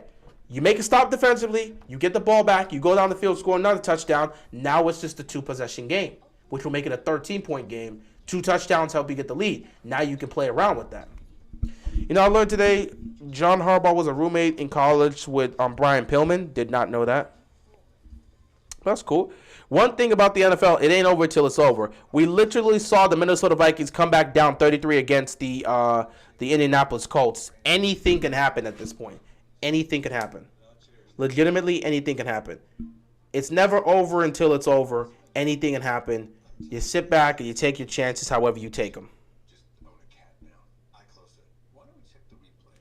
That's This What Really Happened replay is brought to you by Progressive. One thing no one would challenge, saving money when you bundle home and auto with Progressive. gonna get the cat.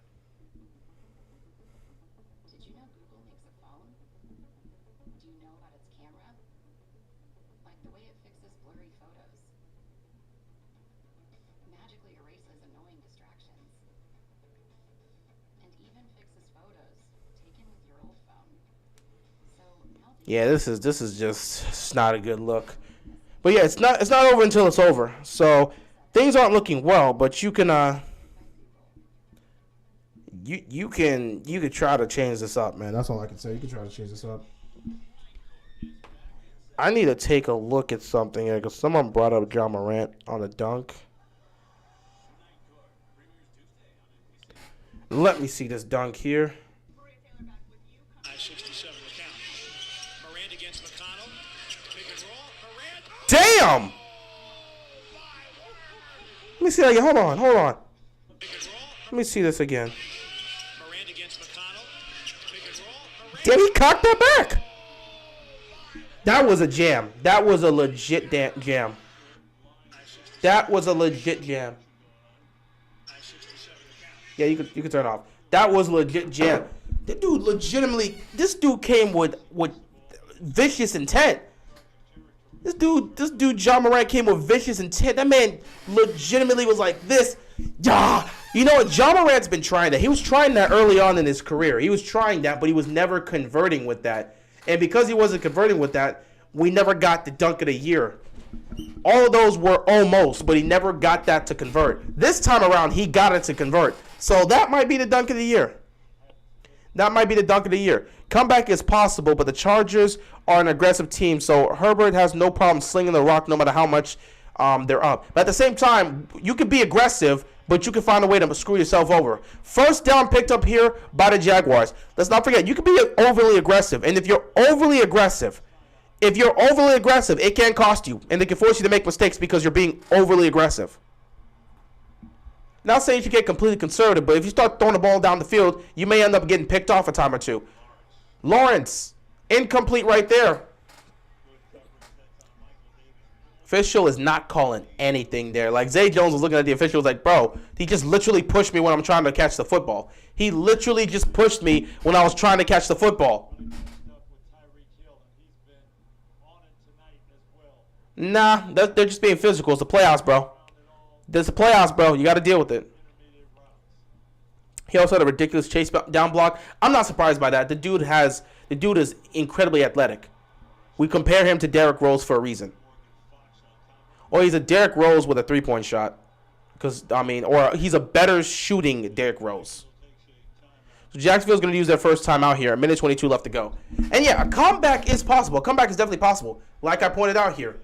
This is the final argument. I'm not going to say this is we'll see. But this is arguably the final possession of the first half.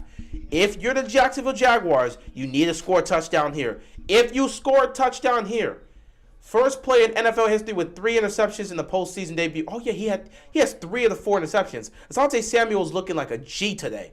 What was I trying to say?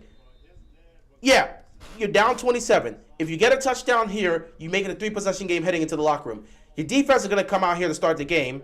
If you do that, guess what? Your defense comes out here, they make a stop against the Chargers, and what happens then?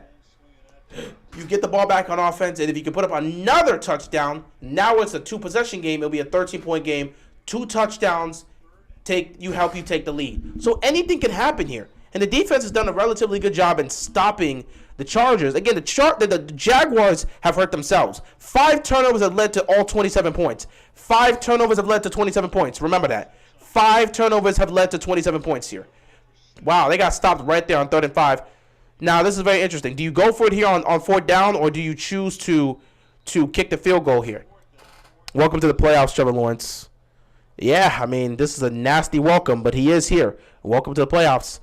Very interesting here. It's 4th down. So what do you do if you're Doug Peterson? Do you want to go for this here? Because it's going to be 4th and less than 5. And you need a touchdown here. But nothing has really worked out for you so far today. And I don't know if going for it here on 4th down is going to accomplish much. You're down 27, so kicking a field goal, while it'll help you put some points on the board, it's not going to really do much in trying to, carve away this huge lead that you have to overcome.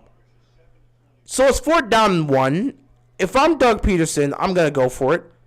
And I'm going to hope my offense can be able to convert 1 yard here. Don't know if they're going to throw it here. But they have Lawrence in the shotgun here, so it looks like they're going to throw this.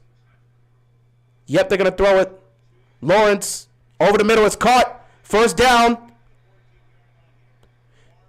Got it to Marvin Jones. Marvin Jones picks up the 1st down. 36 seconds left. They're going no huddle. Jacksonville has 1 timeout left. They're trying to score a touchdown before the half. Let's see what happens here.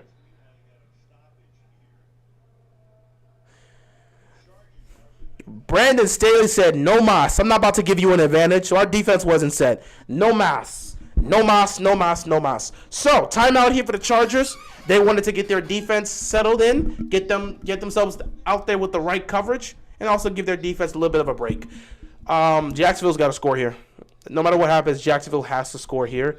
This is really it. Jacksonville has to score here. They've done a great job. They've gone through a lot of injuries. They haven't had Keenan Allen and Mike Williams. Jacksonville legitimately has to score here.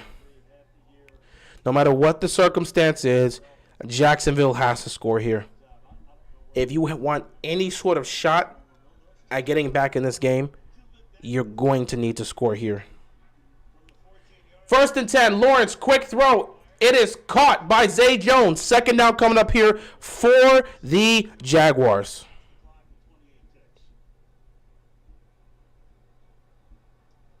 Red zone offense and defense. You got to dial up some plays here for Jacksonville. You've got to get this ball in the end. 28 seconds left on the clock. Trevor Lawrence, 9 of 23, 68 passing yards and 4 interceptions. That's not a good look. But that is the situation you're dealing with here if you're Jacksonville. Ignore it and try to put some points on the board. Lawrence fires, caught, touchdown. And Jacksonville has finally scored. So now you've got something to play with here. 7 plays, 47 yards, a minute 25 to get into the end zone. Now you can head into halftime being down 20. It's not the worst thing in the world, but it is terrible. However, your defense is playing well. So what you're going to need coming out of halftime, defense makes a stop, offense goes down the field, scores a touchdown, and just like that, you're right back in this game. Ignore the 5 turnovers that happened in the first half. The game is far from over. Extra point is up, and it is good. So if you're Jacksonville, you can take that level of momentum, some small level of momentum, and you can look at this as a positive. Doug Peterson is going to have to assess everything at halftime, and they're going to have to get everything together. This can help Lawrence's confidence. He's thrown 4 interceptions. That was a nice throw there. You have something to do. You have something to work with here. Your false hope is convincing. I wouldn't say it's false hope. We saw the Minnesota Vikings come back down 33 against the Colts. And the Chargers, have you watched the Chargers throughout the year? Have you watched, not even the year, throughout the years? The Chargers have been notorious for choking away big leads. They've done it in the regular season, they've done it in the playoffs. I'm not saying it's going to happen tonight, but this is the Chargers. Have you paid attention to the franchise? They've choked away in big moments. Hell, they choked against us during our year in 2012. So I don't trust. They've choked so many games with Phillip Rivers.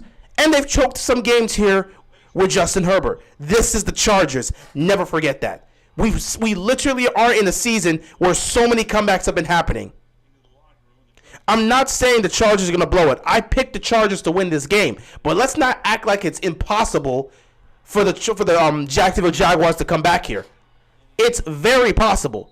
And scoring that touchdown gives them something to work with. Doug Peterson is going to have to go assess this during halftime, and the defense is going to have to come out with the mindset of, we need to get the ball back to Lawrence and this offense and see if we can make this a 2-possession game. There's still plenty of football left to be played. The game is not over yet. Chargers and Falcons are the biggest chokers in recent years. Yep, they are. They very much are. So let's not sit back and act like the game is over, especially when we've seen A lot of big comebacks. We saw Baltimore choke away a 21-point lead in the fourth quarter. Nothing is impossible this season. This season has been a huge year for choking. Look at it historically. Look at what happened this year. So many teams have choked away double-digit leads. Anything can happen here. Now, it's up to the Chargers to maintain this lead. Will they be able to do so? That is the question. But we are in halftime officially. We are in halftime officially. The Chargers are up 27-7. 5 turnovers in the first half for that Jacksonville team. First time that's happened in a game for Jacksonville. The first time that's happened in the postseason since 1999. So anything can happen. So the Chargers are up 27-7. They do get the ball back coming out of halftime, and we'll see what sort of adjustments Doug Peterson and this Jacksonville Jaguars defense makes. If they want to have a chance to pull off a comeback, they can't afford to turn the ball over in the second half. And they got to put points on the board. So we will see what happens. Anyway, I will see you guys in the second half for the most part. I will be back. Until then.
All right, we are back here for the second half of this game.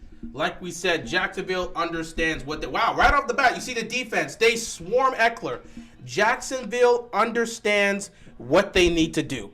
If they want to be able to pull off a comeback, then they need to make a stop starting now.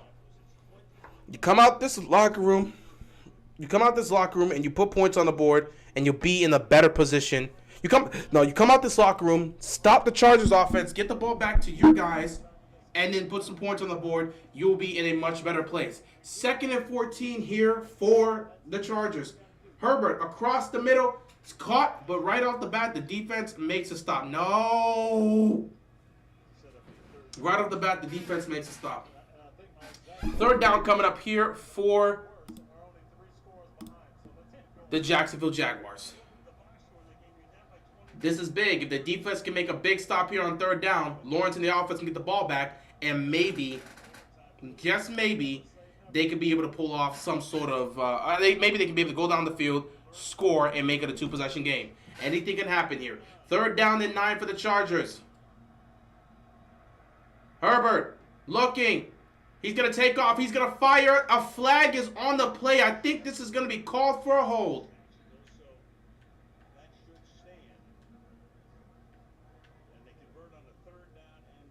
Is this going to be on the offense?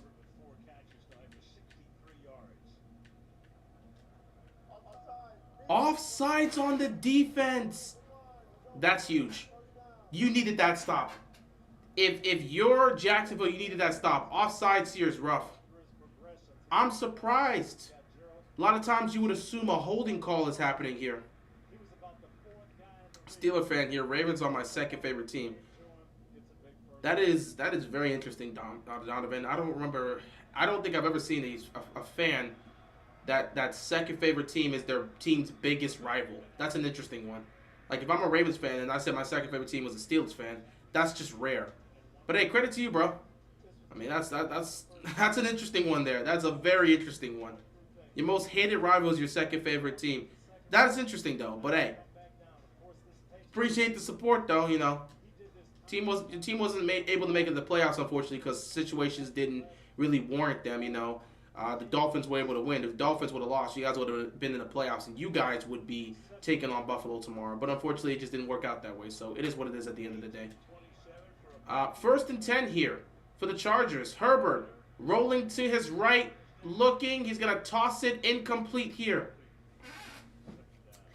2nd down coming up for the Chargers.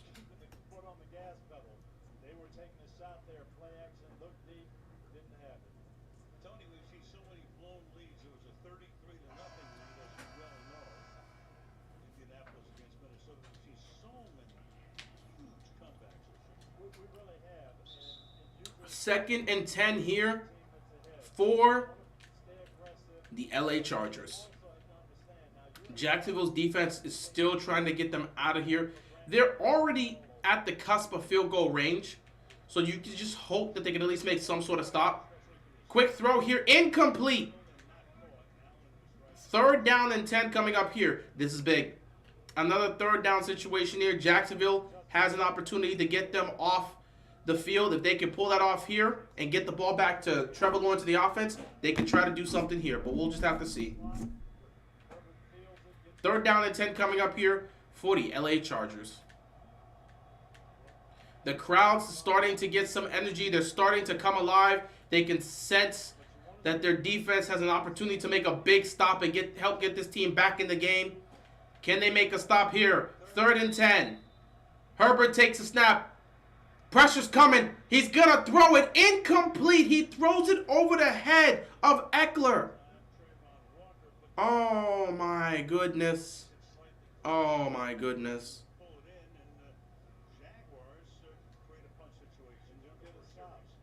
That's rough. That's rough right there. 4th down here. They're not at field goal range. They're going to have to punt this football. And just like that, Jacksonville gets the ball back. Greatest NBA team of all time. Obviously, the 96 Bulls would definitely be one you could mention. think, what was it? Would be the 1980, the 96 Chicago Bulls would be mentioned as one. I believe the 1986, was it 1986 or the 1987 Boston Celtics? They would look at that. The 1986 Boston Celtics with Larry Bird and Parrish and the crew. Like, yeah, 1986, 1987, I believe one of those Celtics teams is seen as one of the greatest of all time. You can look at the 15-1 Lakers with Kobe and Shaq. There's a bunch of options that you can look at. The 73-9 Warriors could have been in that conversation, but they choked 3-1 lead in the finals, so that's kind of just on them. But, yeah, there's several options to pick there when it comes to the greatest NBA team of all time. Then again, another one you could throw in there is the 2017 Golden State Warriors because they had 4 all-star players there. Like, you've never had that much talent all together on the same team.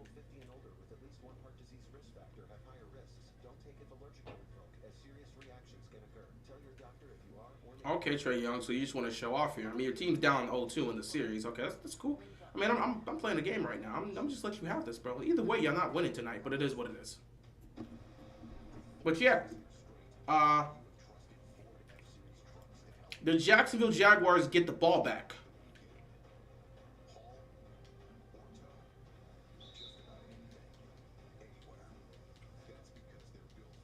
Why are we so quick to call a timeout? We're still fine.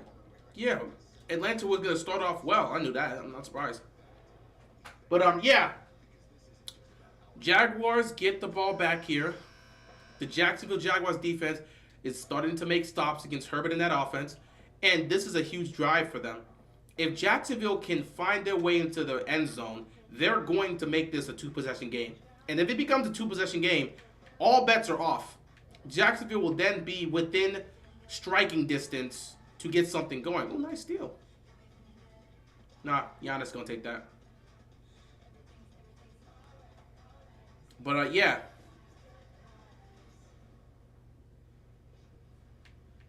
You really playing 2K right now? I am playing 2K right now. Just in case this goes sour in the wrong way, I'm going to have another thing to preoccupy myself while commentating over this game. Just because it's on the territory of potentially being a blowout. So let me just be prepared. Anyway, Trevor Lawrence has a chance to erase all the mistakes him and the offense did in the first half. 5 turnovers in the first half is crazy. Easy money for Giannis. Trevor Lawrence, 10 of 24, 77 yards, a touchdown, and 4 interceptions. 1st and 10. They're going to run it. ETN picks up about 3 yards here. 2nd down coming up here for the Jacksonville Jaguars. Got to give them credit. Despite the fact that they've been down by multiple possessions, they've still continued to run the football and try to get that going. Are the Titans on the decline? I can't even... He just greened that. I can't even say whether or not the Titans are on the decline because they've been injured in back-to-back years. When injuries decimate a team, it's hard to assess whether or not they're heading in the right or wrong direction. Like, how am I supposed to assess the team? Lawrence over the middle. Caught 1st down. 1st down picked up by the Jaguars. It's hard for me to assess the Titans because they've been dealing with major injuries in back-to-back years. So you don't know if they're heading towards a decline or if it's just a bad situation of just bad lucks and injuries. Because injuries are taking away their main guys. So it's hard for me to sit back and say they're going to be on the decline because if they're healthy, the Titans are in the playoffs right now. But they haven't been healthy. 1st down here. Lawrence throws. Caught. Evan Ingram's picked up a couple yards here. 2nd down coming up for the Chargers. Not the Chargers, for the Jaguars. There's 2 Chargers players down. That's what I was trying to say. Because, yeah, there's some injured Charger players on the field right now. Hopefully it's nothing severe. So they work on the cornerback, see what happens to him here. Ooh! Hit by his own. He got hit by his own teammate there, and that's what caused the issue. He took a shot right there by one of his own teammates. I don't know. There might be a new king of the AFC South in the Jacksonville Jaguars. It's fair to make that assessment if Jacksonville can be more consistent. I mean, if they were more consistent the way they were consistent down the stretch, and yeah, Jacksonville could be the new king of the AFC South. But again, as long as if Tennessee stays healthy, Tennessee's winning the division. They don't lose this division if they don't lose their guys. But losing Tannehill, losing half their defense, losing the pieces on offense, losing your guys puts you in a position where you're in trouble because you're having to play these highly contested games with a bunch of second and third stringers that haven't had much time to play. And when you lose your quarterback, you're throwing out there Malik Willis, who's still raw and does not look like he's ready to go. And then you got Joshua Dobbs playing in a must-win game for you when you could have had Tannehill. How does that look?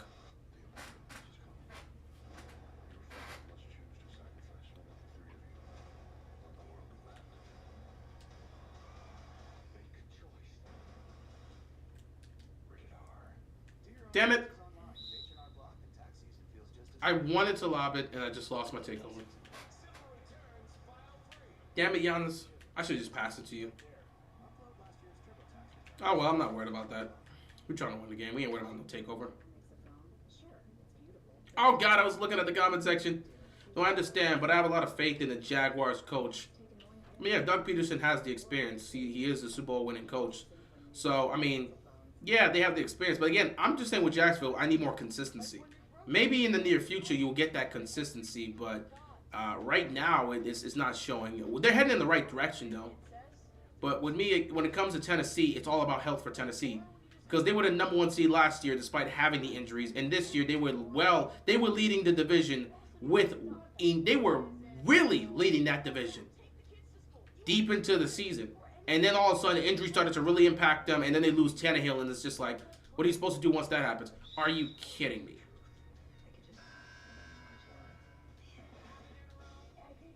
How did Trey Young do that? But yeah, I mean, if they can stay healthy, Titans are going to be in the mix. But Jacksonville is heading in the right direction. This year was a showcase that they're heading in the right direction. They just have to continue to build with this young core. Doug Peterson doing his thing. Bogdanovich hitting that 3 in the corner is nasty. They just got to keep doing their thing. What the? 2nd and 3 here. They're going to run this football, and they're going to pick up a first down here. So ETN picks up the first down, moves the chains, and Jacksonville continues to get so... Come on! No! And Jacksonville continues to move the chains and continue this drive. This is a crucial, crucial drive. It's really important. They got to go down the field and score. Season is on the line here after all. You got to be able to put some points on the board. Oh, God. No!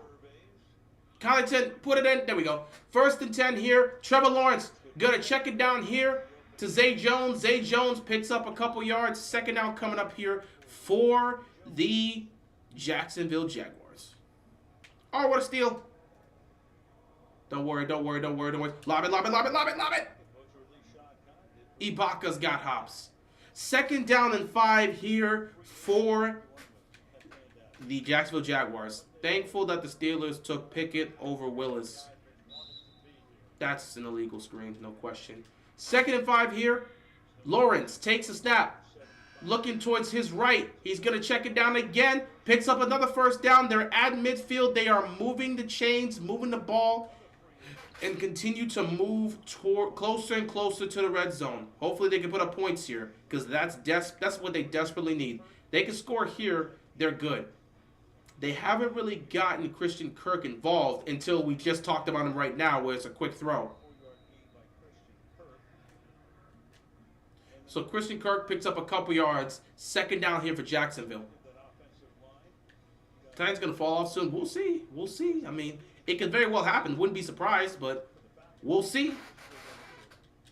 2nd down here. Lawrence takes a snap. Looking. Throws it quickly. Got it to Evan Ingram, and Evan Ingram's taken off. Ingram being dragged down. He's inside the 25-yard line. The crowd is coming alive, and Jacksonville's offense is starting to find their rhythm. They're inching closer and closer in this game. It's not over yet, ladies and gentlemen. It is not over yet.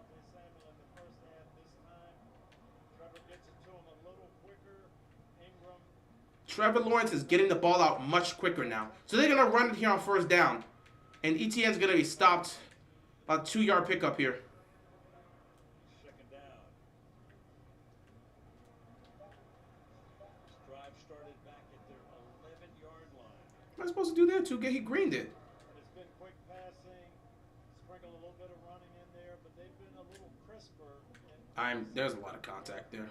What's the score? It's 27-7. But Jacksonville is moving the chains. They're moving the ball right now. Look at that block. They're moving the chains, moving the ball, and they're looking to score. They're inside the red zone now. So, 2nd and 7. Lawrence going for it all. He's got a man. Incomplete. No flag on the play, though. But he had a man in the end zone. Incomplete. Nice block by Brook Lopez here. But he had a man open. No flag on the play. He was going for Zay Jones. He had him open. Just couldn't connect there. Incomplete. There's a little contact, but I don't think it's enough for where you would want to call pass interference there. Though some of the fans may be looking for a flag. Third down and 7. Let me pause this here. 3rd down and 7. Empty backfield here. Lawrence takes a snap. Pressure's coming. Lawrence gets sacked. Flag on the play, though. What's the flag for? What's the flag for? What's the flag for? Offsides on the defense. Oh my God. Offsides on the defense. They called Joey Bosa offsides here on this 3rd down play. That's a 5-yard penalty. So a third and instead of it being 4th down and they're gonna have to kick a field goal, it's a 3rd and 2. So now Jacksonville is gonna have an opportunity here. Instead of a sack, they're gonna have another chance here on 3rd down to see if they can pick up the 1st down and maybe a touchdown here. 3rd and short here, 3rd and 2. Let me pause this. Lawrence. Gonna bring up ETN here. He takes a snap. Quick throws to ETN. ETN taking it, picking up the 1st down. It's 1st and goal for the Jacksonville Jaguars. That is a really, really bad penalty happening there. Oh, Jesus. That is a very poor timing for that penalty. Just like I turned the ball over here. That was a very bad timing for that penalty for the LA Chargers. That's a very bad penalty that happened. And it allows them to pick up this 1st down. And now it's 1st and goal for them. Getting called offsides there was very difficult. 1st and goal. Lawrence, quick throw here. Oh, that was a little bit of a dangerous pass. It was caught, though. A yard might have been picked up here. 2nd and goal.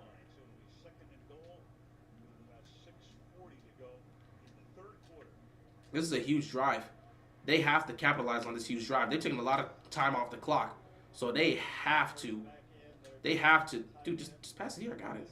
Just pass it. Listen, I got it. I got it. Oh, God, I didn't miss. I didn't have it. I initially had it, but for some reason, I got stopped or I hesitated. I don't know why. Anyway, 2nd and goal here for the Jacksonville Jaguars. Trevor Lawrence is under center. They're going to toss it to ETN. ETN moving. He's close, but he is not in. He's stopped at the 1-yard line.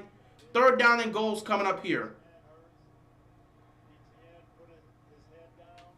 We're under 6 minutes left to go in the 3rd quarter, so obviously this has to be 4-down territory if they're not able to get in the end zone here.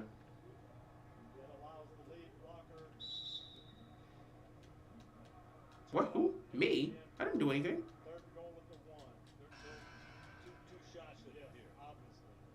I played that entire 1st quarter and didn't even realize it.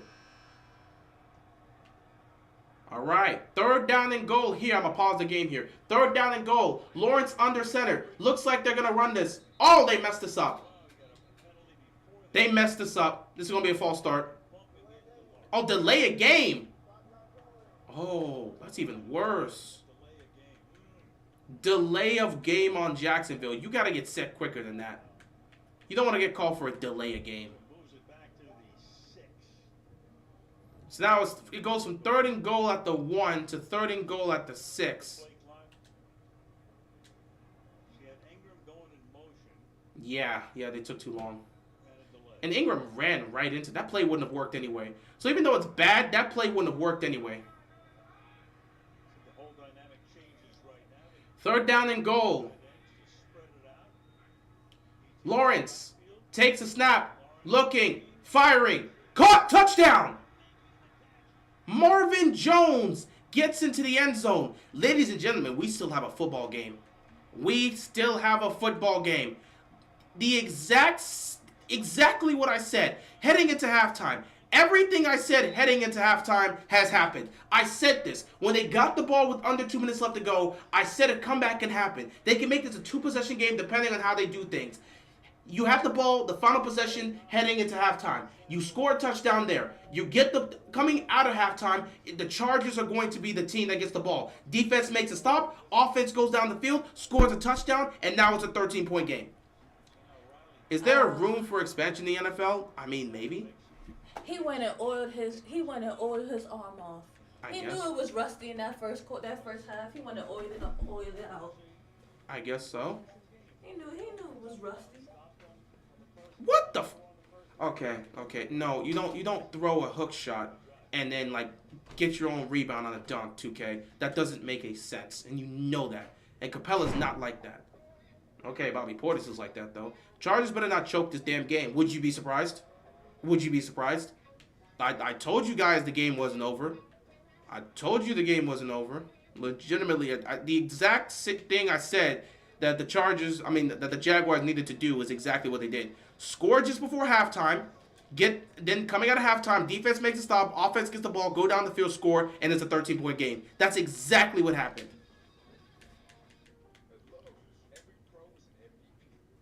So now the momentum's all with the Jaguars, and the pressure's going to be on the Chargers to not blow this lead.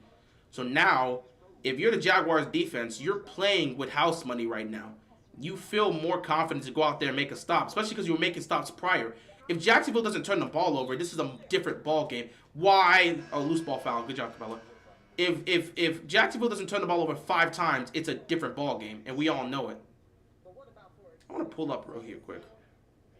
I don't respect you. Pull up. Oh, hit it in his face.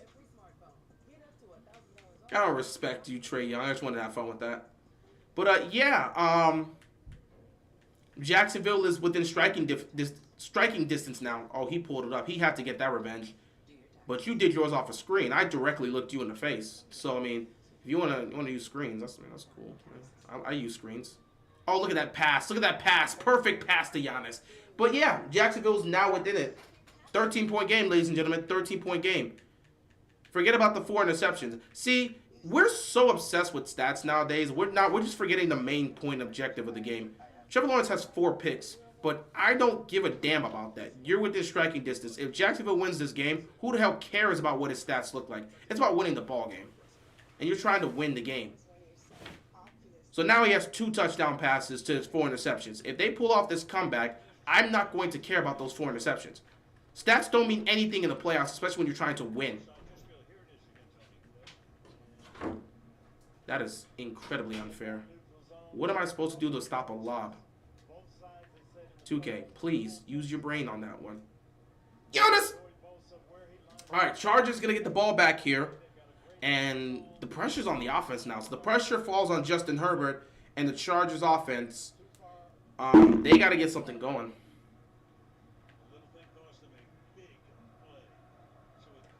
And that penalty right there really hurt them. But the Chargers always find a way to hurt themselves in the most crucial moments of games. Anyway, it's up to you now, Justin Herbert.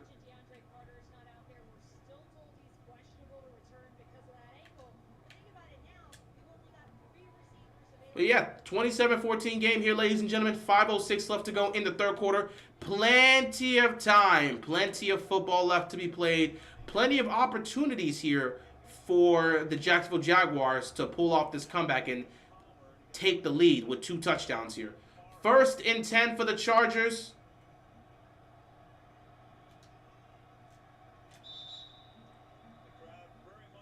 Crowd's alive. Herbert looking, firing. Perfect throw. But did he catch it? they're going to say he did. First down here for the Chargers. That was a beautiful strike by Herbert. Perfect throw.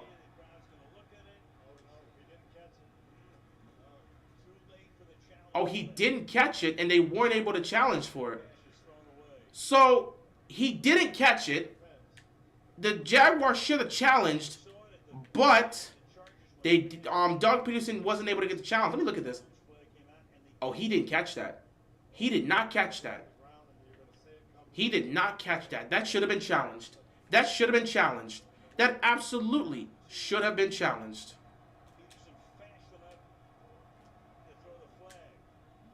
That should have been challenged. But the Chargers were able to get the ball snapped just in time. 2nd and 10 here. Got some nice blocking, and the Chargers able to pick up a first down and more, and he's still going inside the 30. What a run here. Jaguars defense blitzing almost every play now, and this was, again, another very, very good call against the blitz. That was handled beautifully. Chargers offense is doing well here. Just running through tackles, determined, not going to go down. 6 years in the league, it's a second 100-yard game for Everett. First down and 10 here for the Chargers. They're at the 31-yard line. Jaguars defense gets there that time around and tackles Eckler behind the line. Even if you give up a field goal, you're still going to be within a range because it's going to be a 16-point game, which is still a 2-possession game. So if you're Jacksonville, your mindset is don't give up a touchdown. Your mindset 100% is don't give up a touchdown. Even if you give up a field goal, just don't give up a touchdown. Well, also your mindset is force a turnover, because if you can force a turnover, you're in a much better place.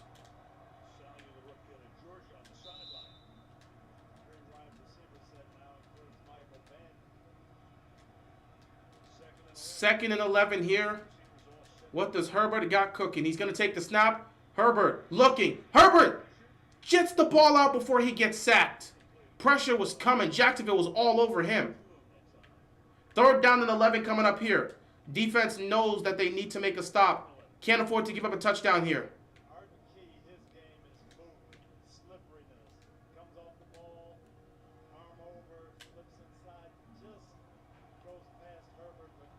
So 3rd down and 11 here.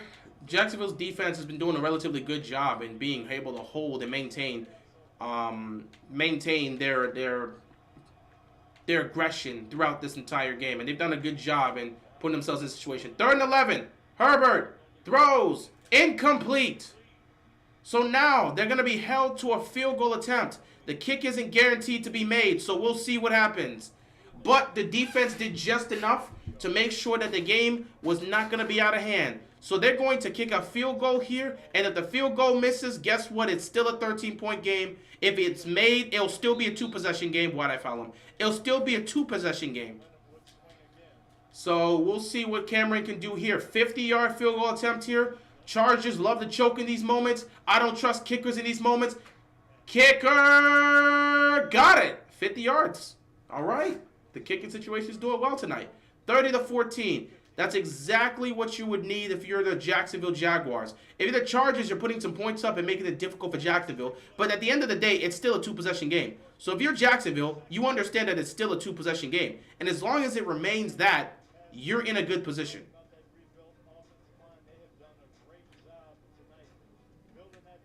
That's on me. I went right past this dude. Ah, man. Now I gotta be aggressive. There you go. But here we go. Jacksonville will be getting the ball here. Let's see what they can do on this drive.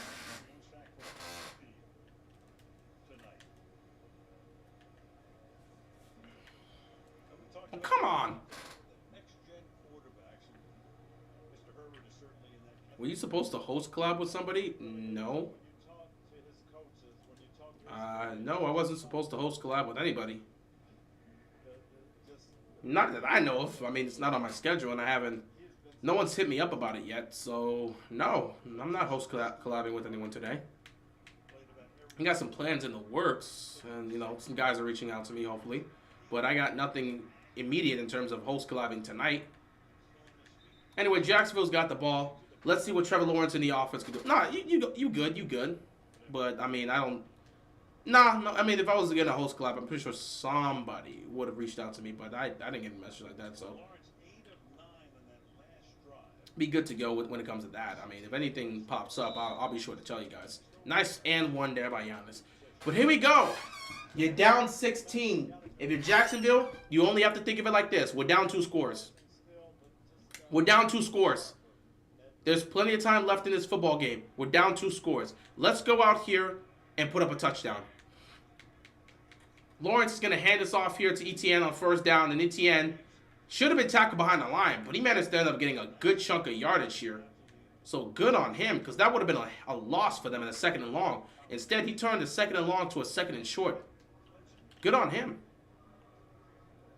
Now, you don't need to force anything. You don't need to hurry up and rush, because, you know, there's still plenty of time left to go in this game, and you're only down 2 scores. Jacksonville needs to take their time and be cautious with how they're doing things here. You don't need to force anything. You don't need to go too far. Just take it play by play, possession by possession. 2nd and 5. Lawrence throws. Caught. First down. That's what you need to do. Just slowly chip away and get yourself these yards. Continue to convert, and you're going to be fine. Nice there. Giannis, come on, man. You got to finish that. There you go. Seriously, these quick throws, these quick passes, running the ball effectively on first down, this is what Jacksonville needs to do, and they know it. Again, I got called for the foul? Wow, that's crazy. That's 2 and 1s I'm giving up to this dude. Nice run here by Etienne. 8-yard pickup, 2nd down here for the Jaguars. They're doing well here. They're doing well. They're not doing anything overly complicated. They're not trying to force the ball down the field. There's no reason to take a shot right now. Things are going great for you, so just keep letting those things happen. They're going to run it again with Etienne, and he picks up a first down. Now they are in. They are in Chargers territory. They finna choke. I tried to tell y'all, the Chargers have a history of choking. Anyone that thought the game was over because they were up by 24 has never seen a Chargers game in their life. These guys constantly choke. Doesn't mean it's going to happen here, but no one would be surprised if the Chargers choke this game. It's in their franchise's DNA. It's in their franchise's DNA. They do this all the time. All right, 1st and 10 here for the Jacksonville Jaguars. Here we go. Lawrence going downfield. He has a man open. Touchdown! Touchdown! Touchdown! Zay Jones! Oh my God! He was wide open.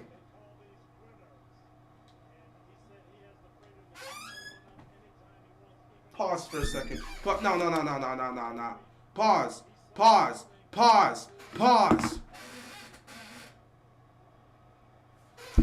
Did you guys just see what happened?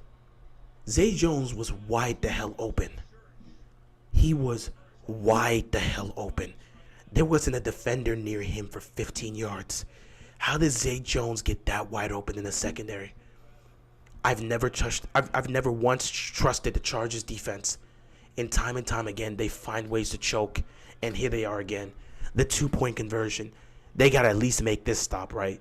You would assume the Chargers defense could at least make this stop. Don't give up a 2-point conversion. Don't give up a 2-point conversion. They made a stop. They made a stop. So it remains to be a 10-point game. It remains to be a 10-point game. But the Chargers are severely choking right now. They are massively choking right now. A 24-point game has turned into a 10-point game.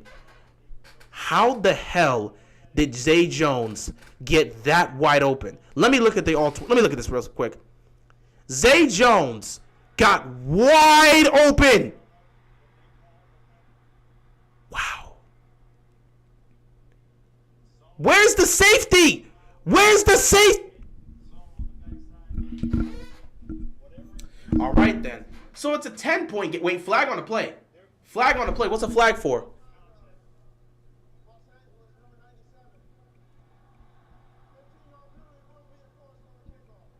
Oh, it was after the play. Okay, unsportsmanlike conduct by Joey Bosa, but that was after the play. So, yeah, they won't get a retry here. So they're down 10 now. So they are still within striking distance. Unfortunate for them. But damn. Damn. How did Zay Jones get that wide open? I don't even know what to say. How did Zay Jones get that wide open? It's crazy. He thinks he got held. He said something to Sean Smith that Sean Smith didn't like. I'll say. Oh my God. That is crazy. Zay Jones got wide open. Contact there. That's what Jacksonville is upset about. This man has been constantly cooking throughout the series. He's got 46. Holy crap. How does he have 46? I wasn't even in the game the entire time. He's got 46. Okay, let me see if I can try to match this. Man is killing it. All right, Chargers have the ball now. They're going to be inside the 20 to start off this drive, and the pressure is real. The pressure is very real. The Chargers can't afford to choke this, man. The pressure is incredibly real right now. The pressure is incredibly real right now.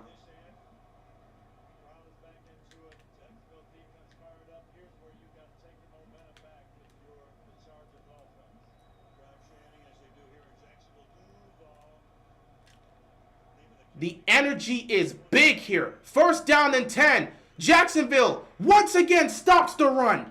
Nowhere for him to go. Second down coming up here for the Chargers.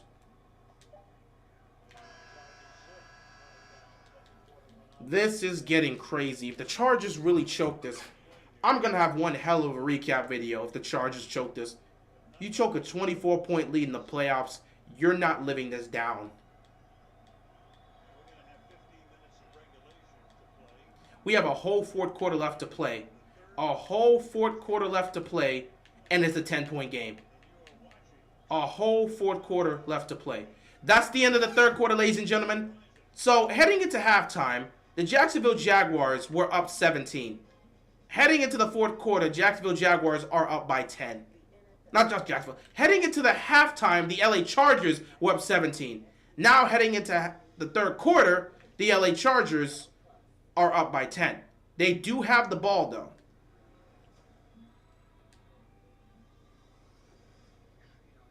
Trying to match with... Oh, God, why?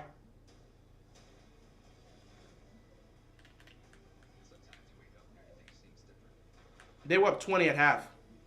It was 24-7, though. Oh, it was 27. They kicked the field goal. You are correct. So they were up 27-7. So they were up 20 at halftime. Heading into halftime, the Chargers were up 20. Thank you for the correction. Heading into halftime, the Chargers were up 20. Heading into the fourth quarter, the Chargers are up 10. They are slowly blowing this game, and everybody can see it. Okay, just, he's got 50. That was crazy. I match this. Who? This guy is legitimately playing with everything on the line. He's going to drop like 70 today. I was just not prepared for that. I'm afraid of this dude. What's your NHL and MLB team? I don't really have a specific team. I root for all the Washington teams, so I guess for the NHL, I root for the Capitals. So for the NHL, I root for the Capitals, and for MLB, I'll root for the Nationals. But in terms of baseball, I'm quote-unquote a very, very, very, very extremely casual Dodgers fan. So I don't even know when that... I think it was like 2 or 3 years ago that I just started like watching a lot of Dodgers games, especially when they were in the World Series, and I just like kept focusing on that. So like I'm a very, very, very, very extremely casual Dodgers fan. But I support all Washington sports teams, be it the Nationals, be it the Capitals, be it the Wizards, be it the Commanders. I support all Washington teams. So I guess my NHL team would have to be the Capitals, and then my MLB team would technically be the Nationals, but I'll sit back and say the Dodgers. Anyway, heading into the fourth quarter here, Chargers up by 10.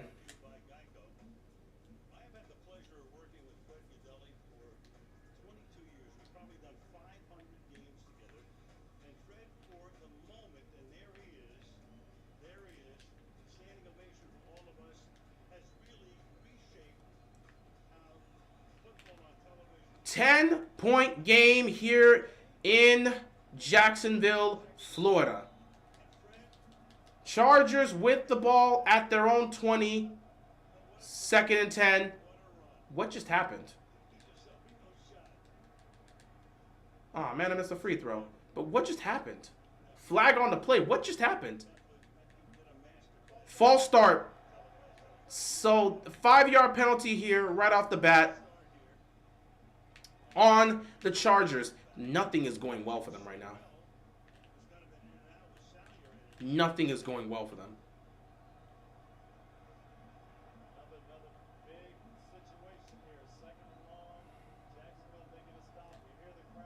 So now it's a 2nd and what was it? 2nd and 11? No, 2nd and 10. It turns into a 2nd and 15.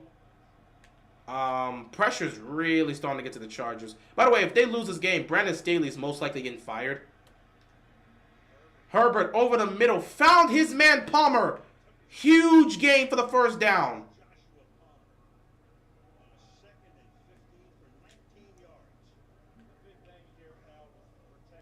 What's your PS4 name? Striving Emperor.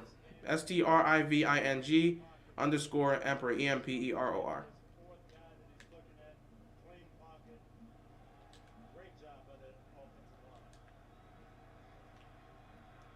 First down and 10 here. Ugh.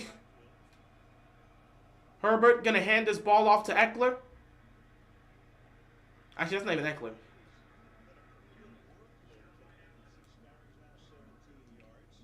Yeah, that my mistake. That wasn't Eckler. That was Kelly. Kelly, I think he's had 6 carries so far in this game. But Kelly picked up a couple yards here. Just doing this because I don't want this dude to get me.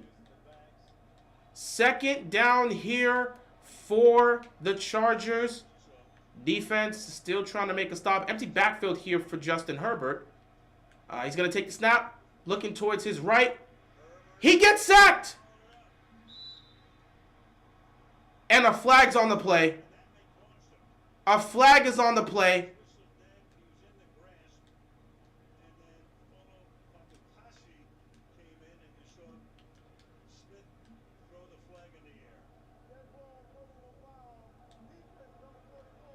Wow. Oh my God. Doug Peterson can't believe it. Personal foul on the defense after you make a big sack like that. That's why sometimes you...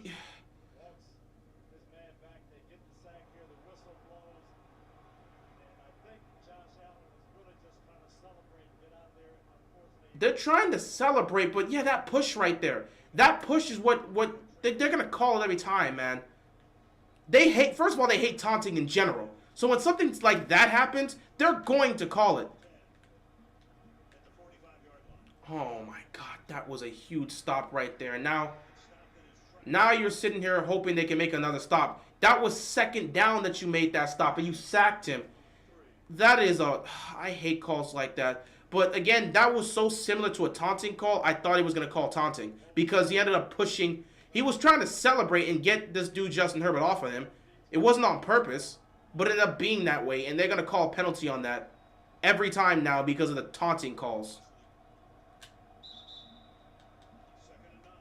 So now 2nd and 9 here.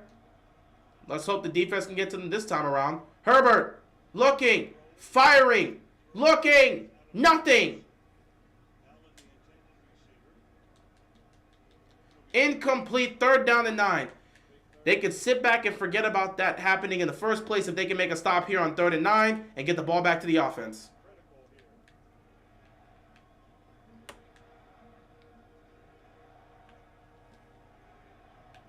Yeah, now who's better?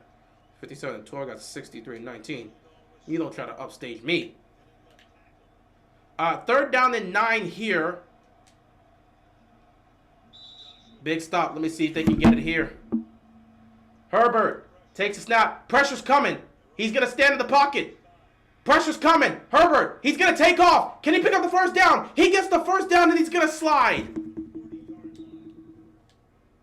Nobody was open, so Justin Herbert took off and picked up the first down with his legs. The coverage was fantastic, but nobody could get to Herbert to stop him.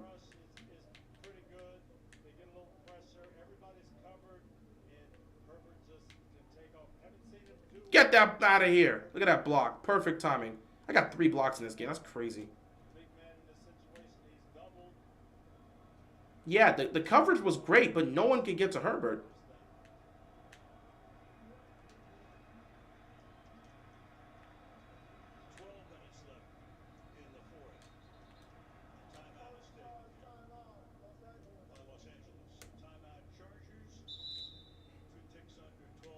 Damn it, lose ball foul.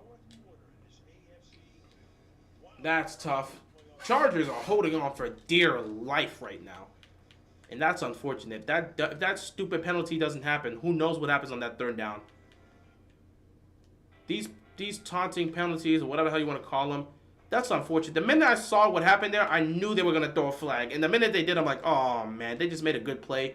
And they can't even properly celebrate without this being called a personal foul.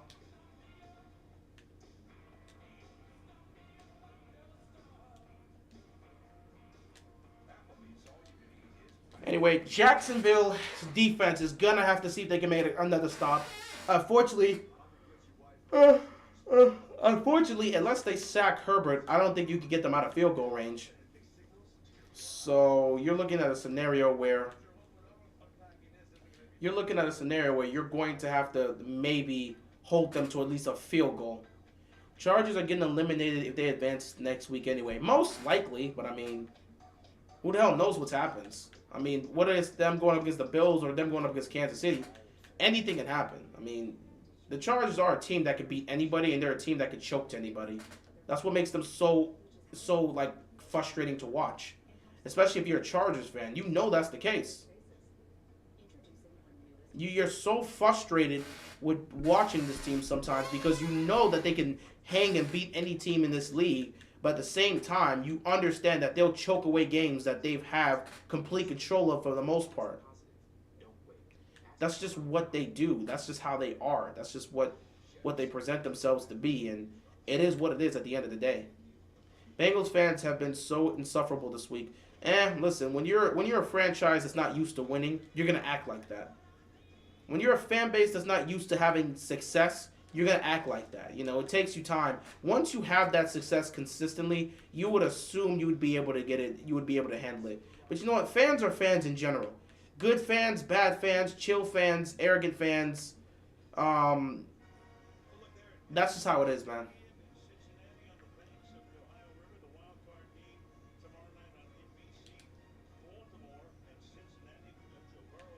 Yeah, thank you for reminding me of the game I'm going to have to live stream tomorrow. I am not looking forward to live streaming that Ravens-Bengals game because if we lose, I'm going to be disgusted. I'm not going to be hurt, but I'm just going to be disgusted because Cincinnati moves forward. If we win, I'm laughing my ass off. I don't care.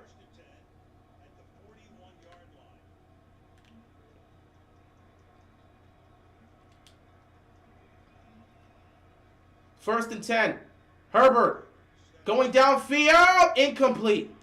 No flags on the play.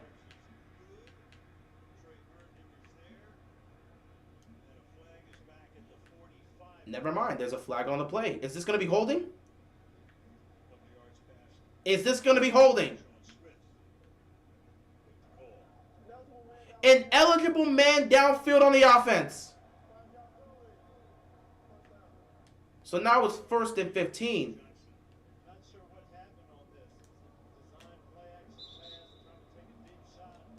Man, Drew Holiday was open in the corner. I should have got that to him.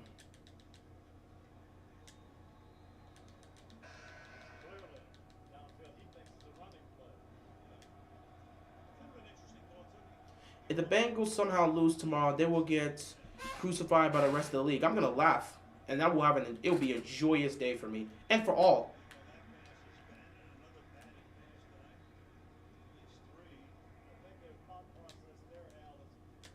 2nd and 15 here. That was a batted pass by the Jacksonville front 7. 2nd and 15 here for the LA Chargers.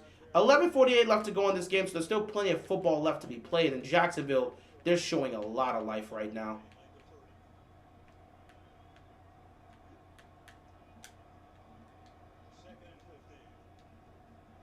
Trevor Lawrence on the sideline just waiting and hoping his team can somehow get this done for him. Get him the ball back. Oh, God. Herbert Taking a shot. Oh, never mind. He's going to check it down. And they pick up a good chunk of yardage here. So third down's coming up here. That was a smart play here.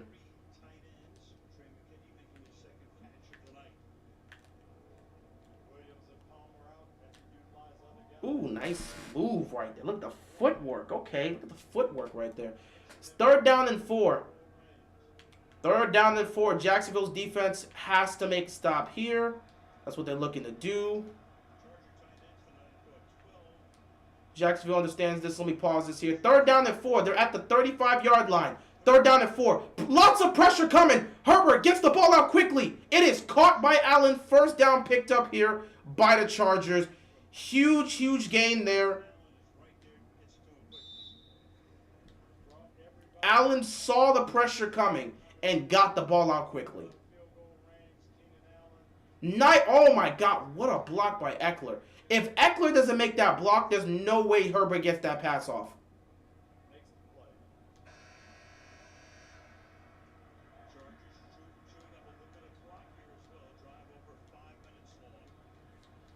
This is killing a lot of clock.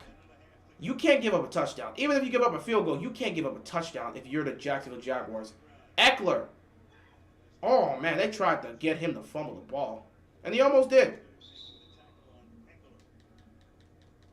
Because they were grabbing that arm. What are your predictions for the NBA Finals? I honestly don't have any predictions right now because I don't even know who.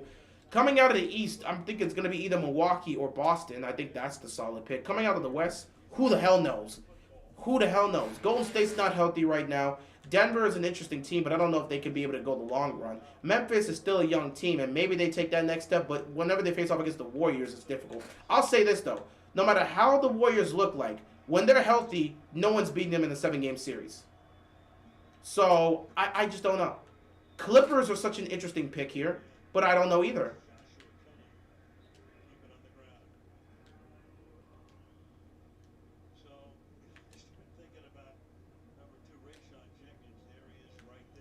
So third down's coming up here. Under 10 minutes left to go. The defense has to make a stop somewhere. And they're starting to get tired. They're definitely starting to get tired.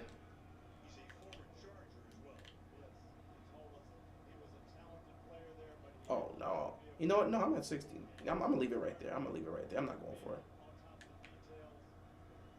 I'm not going for it. I'm going to stay right where I'm at. 3rd and 3, blitz is coming. Herbert is going to roll to his right. Flag on the play. Better hope it's not holding. Incomplete. They make a stop. What's the flag for? If it's holding, it's the worst thing that can happen to the Chargers because that's going to push them out of field goal range. Oh, my God. It's holding on the offense.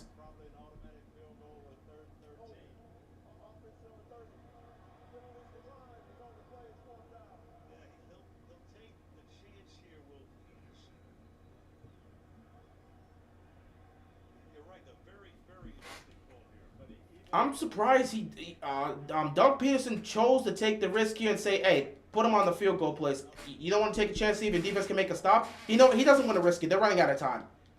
Chargers are willing to kick the field goal. I'm willing to let them kick that field goal. If they want to kick the field goal, let them kick the field goal. 40-yard field goal here. He's most likely going to make it a 13-point game. I don't need to risk them picking up a first down and keeping the drive alive to kill extra time. He missed the field goal! He missed the field goal! He missed the field goal! The Chargers are choking! The Chargers are choking! He missed the field goal! He missed the field goal! Doug Peterson's gamble worked! Doug Peterson's gamble worked! He said, we're not going to accept the penalty. They're going to kick the field goal on 4th down. Let them kick it. We believe that we can get a stop there. Doug Peterson took a gamble, and it worked. The Chargers and kicking has never been good, and they're choking once again. Wow! It remains a 10-point game. The chances for Jacksonville still remains alive. Oh, my goodness. I gotta go fix what I was doing here. I'll be back, but oh, my goodness. Chargers are choking.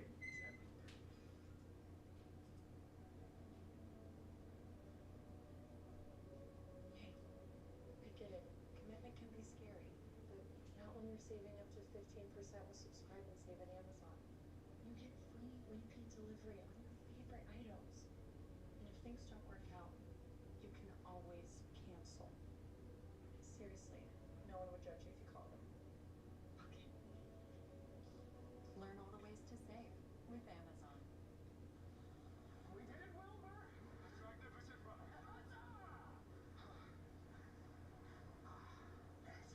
Why'd you get the armrest? Why shouldn't I? I thought you got it first. If you're on a flight, you need to share the armrest. And if you want to save by bundling home and car insurance, you need Geico. What's that? A tray table for snacking. I didn't get peanuts. Oh well. See how much you could save by bundling with Geico. That sizzle? That's the soundtrack of Chipotle. The soundtrack of Chipotle? Oh yeah. You come in, you're gonna be hearing that sizzle. That's how you know that we always have fresh food. Fresh is what you stand for. That's exactly. What's up, Einstein? I can't believe this is happening. I legitimately cannot believe this is happening. Ladies and gentlemen, boys and girls, children of all ages, the Chargers are currently choking right now. The Chargers are currently choking right now. They're choking. They're choking. They're choking. They're massively choking. Jacksonville has life. Jacksonville has life, ladies and gentlemen. Jacksonville has a life. Totally different from Trevor Lawrence. He just misread some coverages, stayed on guys too If they can pull off this comeback, man, this will be amazing. made some good throws. And here he's in the red on his first play here against Khalil. Well, first down here, and it looks like Trevor Lawrence got sacked. Did they say he got the ball out? No way, he was down. Trevor drifting out into Khalil Mack, didn't stay in the pocket here. So 1st and 10, and it looks like Herbert.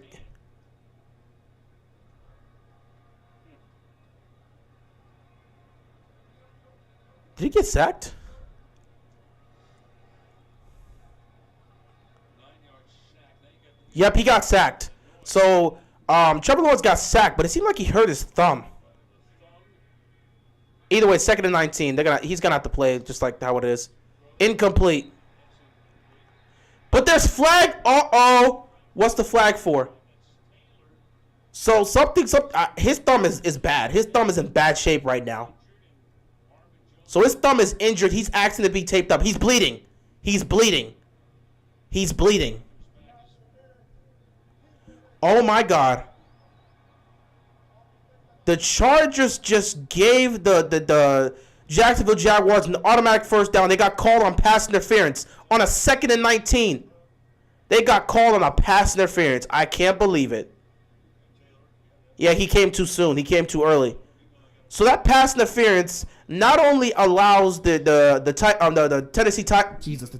Jacksonville Jaguars to pick up a first down, but it also gives time for the medical staff to go clean up Lawrence's thumb, clean up and try to tape it up a little. They gave him that little thing for his thumb because his thumb was bleeding. So 1st and 10 here. Give it to Etienne.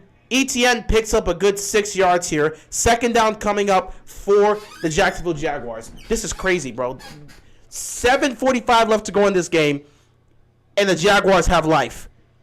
If they could score a touchdown here, all the pressure falls on the Chargers, who have they haven't really done much offensively.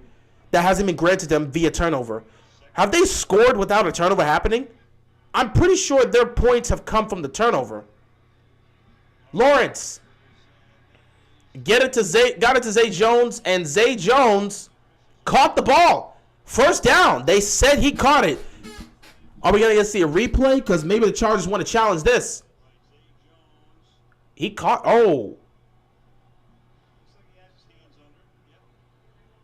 So the Chargers are going to challenge this.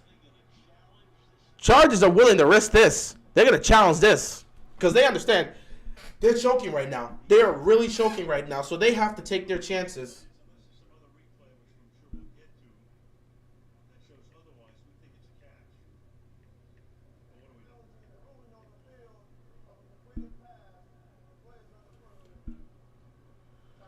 I don't know if you want to throw a challenge here, but I understand that the Chargers, they can sense the moment. They're clearly choking this game away.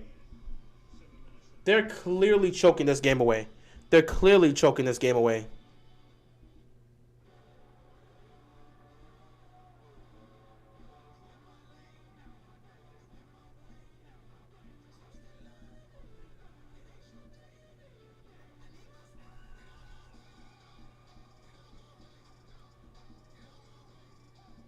If Jaguars somehow win this game, who will they face in the divisional round? Kansas City. No, wait, no. What are they? What are they? They are the 4 seed. They are the 4 seed. So, if none of the Kansas City, because if the Ravens and the Dolphins lose, then that means they're going to face off against Kansas City. If the Ravens or the Dolphins pull off an upset, the Dolphins pull off an upset, obviously. At that point you'll have.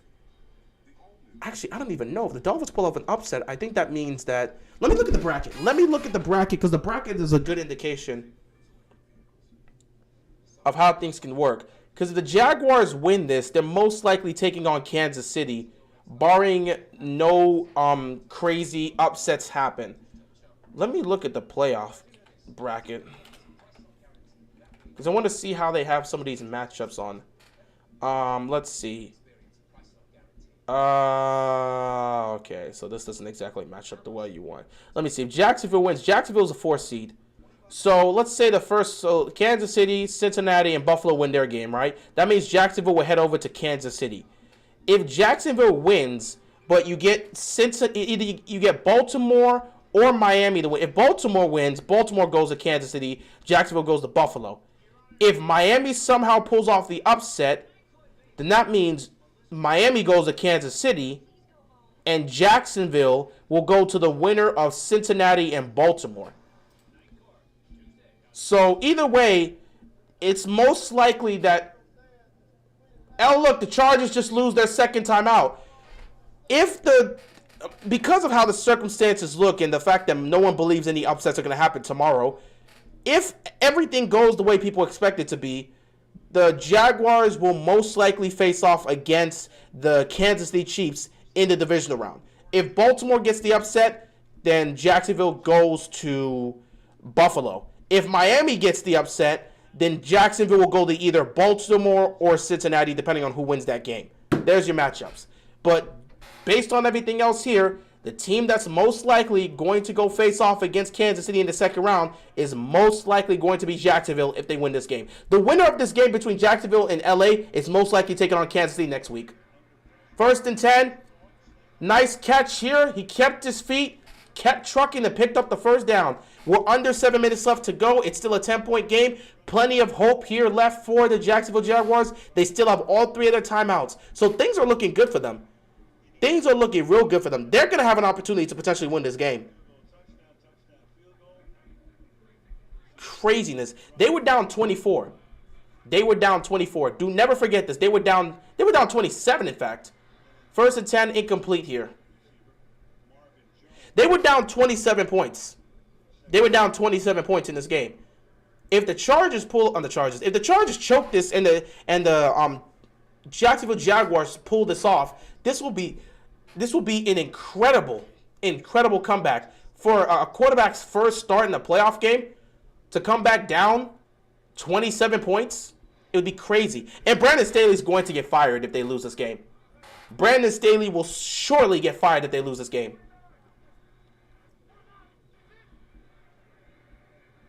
Here we go. Lawrence looking.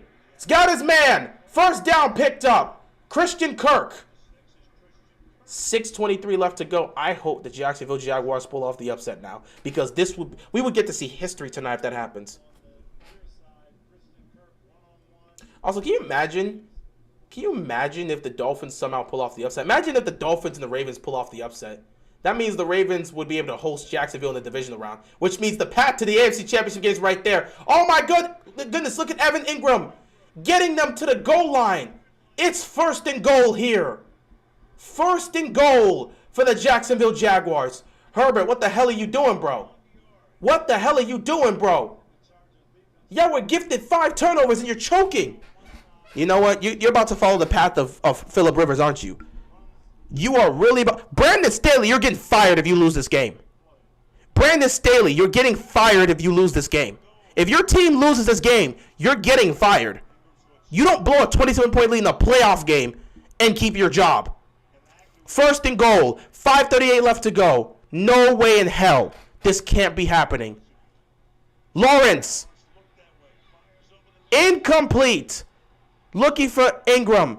But he couldn't get him there. 2nd and goal. Oh my God, the anticipation is high. Ravens host or go to Jags. We'll see if Miami, actually they wouldn't host. They wouldn't be able to host. Because Baltimore is the 6th seed, so I guess that means we'd have to go back to Jacksonville. The only way Baltimore would be able to host is if Miami somehow gets to the air. If Miami and Baltimore get to the AFC Championship game, then Baltimore can host. But past that, nah, unfortunately. So nah, Baltimore would actually go to Jacksonville. So never mind. I want to look for a scenario where we could host, but the only scenario is the AFC Championship game. 2nd and goal here. Lawrence, looking, firing. Caught! Touchdown! Christian Kirk! No way in hell this is happening. No way in hell. 4 touchdowns thrown. No way in hell they're about to blow a 27-point lead. I swear to God, I'm not even joking. Everybody's playing needs to be fired. I'm not even joking, man. I'm not even joking. I'm not even joking right now. Brandon Staley's pack your bag. Pack all your bags. This is serious. This is serious. You are 27-0. It's a 3-point game. You choke this game away, you're getting fired. No way in hell this is happening. No way in hell this is happening. No way in hell this is happening. Oh my God. They were up 27-0 and they're really about to blow this lead. What's the flag for? What's the flag for? Brandon Staley, get ready to pack your bags, bro. Get ready to pack your bags. I'm not even kidding. Get ready to pack your bags, bro. Get ready to pack your bags. Brandon Staley needs to be fired, bro, if they lose this game. We've seen this over and over again. They don't seem to be calling this. It'd be nice to look at that. No way, bro. No way. No way. No way, bro. I swear to God, bro, they're really choking this. This game has gotten competitive, but I'm still hopeful the Chargers can hold on to that lead. That is definitely a false. Yeah, you tell me. At right tackle. That was a false start, and the refs missed it.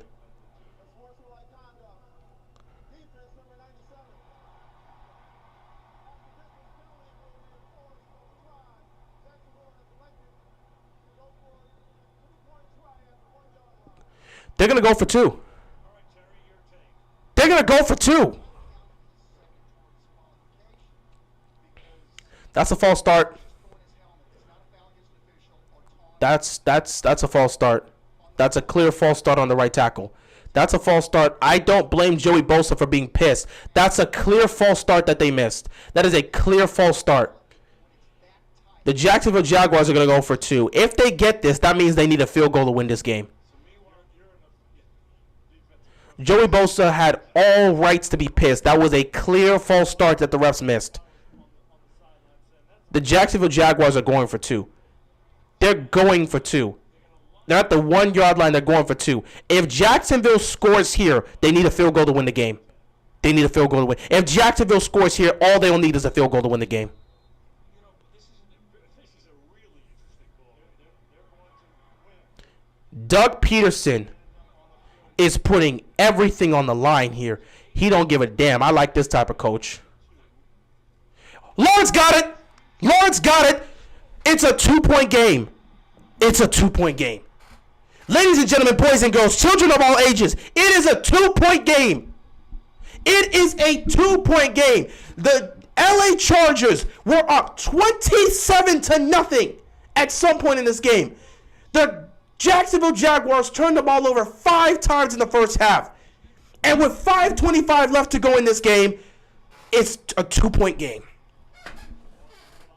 Brandon Staley is going to lose his job. He is going to lose his job if they choke this away. Well, this is a fine pickle. Justin Herbert, time to show up. Time to show up. Justin Herbert, it's all on you, buddy. It's all on you. 5.5 left to go. It's all on you. Go down the field and put this game on ice. It's all on you, buddy. If you score a touchdown on this drive, the game most likely ends and you guys will head to Kansas City. If not, it's over.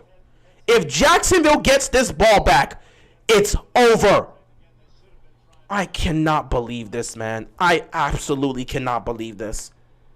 This really can't be happening, bro. This seriously can't be happening. Mandy is back to receive.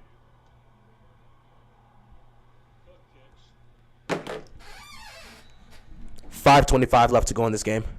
5:25 left to go. The crowd is electric over there in Jacksonville. The second play with 4 touchdown passes and 4 interceptions in the postseason game. Ben Roethlisberger did this against the Browns last year. No, not last year. 2020 in the wild card round. That's not a good stat to have. You love the 4 touchdowns. You hate the 4 picks. But who the hell gives a damn about stats when you're trying to win a playoff game? The crowd is electric in Jacksonville. They can sense the moment here. They have an opportunity to win a playoff game here. They haven't won a playoff game here since the division round of 2017. Jacksonville did the same thing on Baltimore. They came back and won off a 2-point conversion. They don't need a 2-point conversion now. A field goal can win the game for them. Oh my God, Herbert! He got sacked! Oh my goodness, oh God. Oh my God, I can't believe this. I can't believe this. Herbert is about to choke. Herbert is about to choke this game away. No. Brandon Staley is going to lose his job tonight. No way in hell. No way in hell. No way in hell. I can't believe this. I can't believe this. 2nd down and 17. Under 5 left to go. This is crucial. The Jacksonville Jaguars have so much life. They're going to check it down to Eckler, and Eckler's going absolutely nowhere. 3rd down and long's coming up here. The Chargers have choked away a 27-point lead. 4.5 left to go in this game. 4.5 left to go in this game. Brandon Staley, I don't know what the hell you're writing on that piece of paper, but not a damn thing is happening right now. They should have not played their starters left. This is crazy. This is insane. 3rd down and 13. 4 minutes left to go in this football game. They need to convert a 1st down here. Herbert! They're not even going to get close. They're going to punt the football. With 3:55 left, the defense makes a stop. To go from 27-0 to 30-28, the Chargers are about to choke. 27-0 is about to erase 20. Nothing's beating 28-3 because 28-3 was in the Super Bowl. But still, 27-0. I cannot believe. What type of year is this? Bro, if Jacksonville can win a game like this, Baltimore can certainly beat Cincinnati next week, right? I mean, this is the year of the upsets. This is the year of the upsets. So Baltimore can certainly win tomorrow, right? Oh, my God. Jacksonville has a chance to take the lead for the first time in this game. Jacksonville will have a chance to take the lead for the first time in this game. Get out the way, get out the way, get out the way, get out the way. This is insane. Get out the way. What am I witnessing tonight?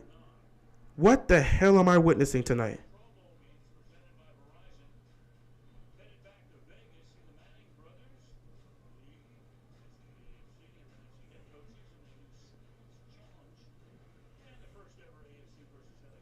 This can't be happening. This can't be happening. You're witnessing the prophecy, my friend. Until proven otherwise, the Chargers are destined to choke. Exactly. They can't get past it. Trevor Lawrence is in the cat seat right now. 3:09 left. If you're a Chargers fan, I feel bad for you guys. I feel bad for Chargers fans, man. They're watching their team choke. Oh, my God, they had a chance to try and pick that off. If you're a Chargers fan, all you deal with is endless pain. 2nd and 10 here, 3:06 left to go in this football game. Chargers defense is going to have to put everything on the line. Dan, you could have picked that off. You could have picked that off. If you're the Chargers, if you picked that off right then, you gain all momentum. Oh, Van Noy could have got that. He just couldn't pick it off properly. He wasn't prepared to try and catch that.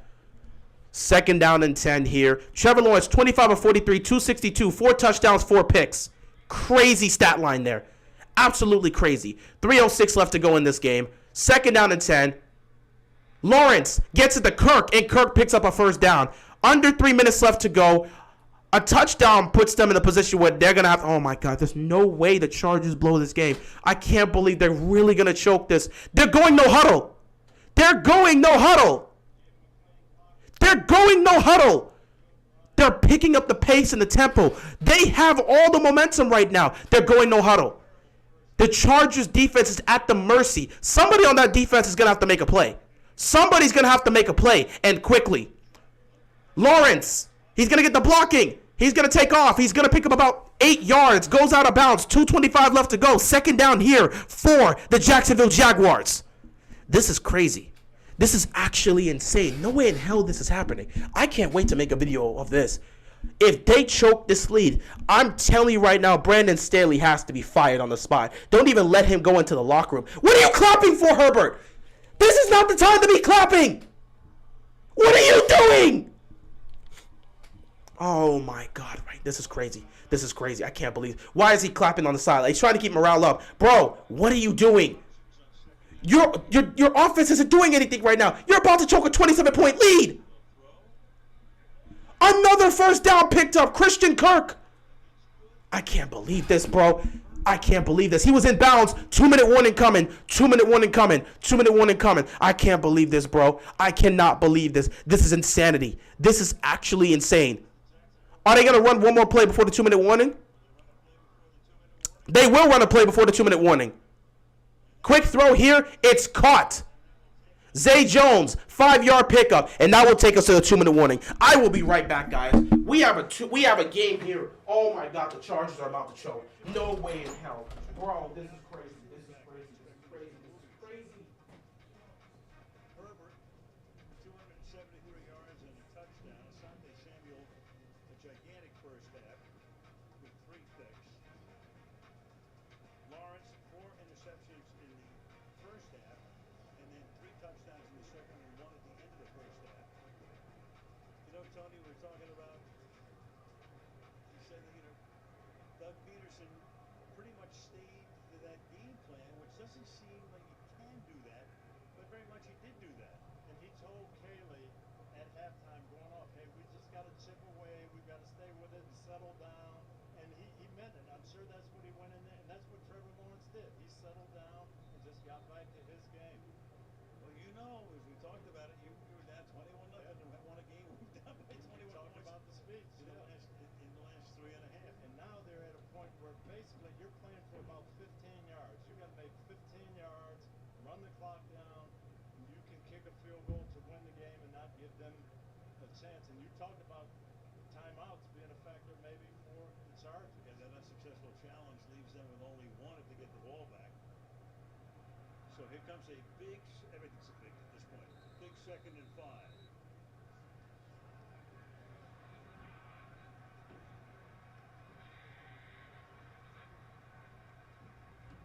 The Chargers look like they're coming. And they back away, got 18 men. Going to come up about a yard short. Get up there, go quick, run it again, get the first down.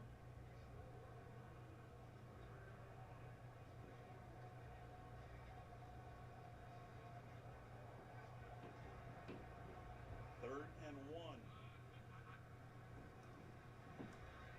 Lawrence. That's incomplete. All right. Now. Got a quarterback sneak this and make sure you get it. You got to get about a foot. So 128. Wow, I came back. It's a 4th and 1. Interesting. I came back to a 4th and 1 situation.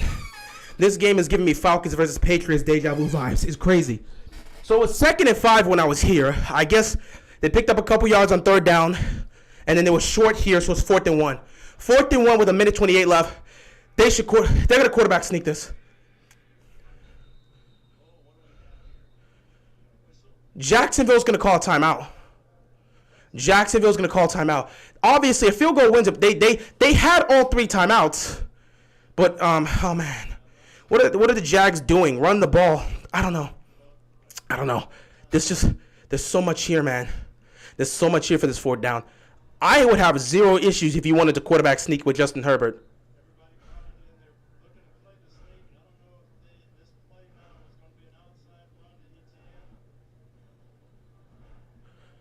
Seems like Doug Peterson was trying to play mind games here.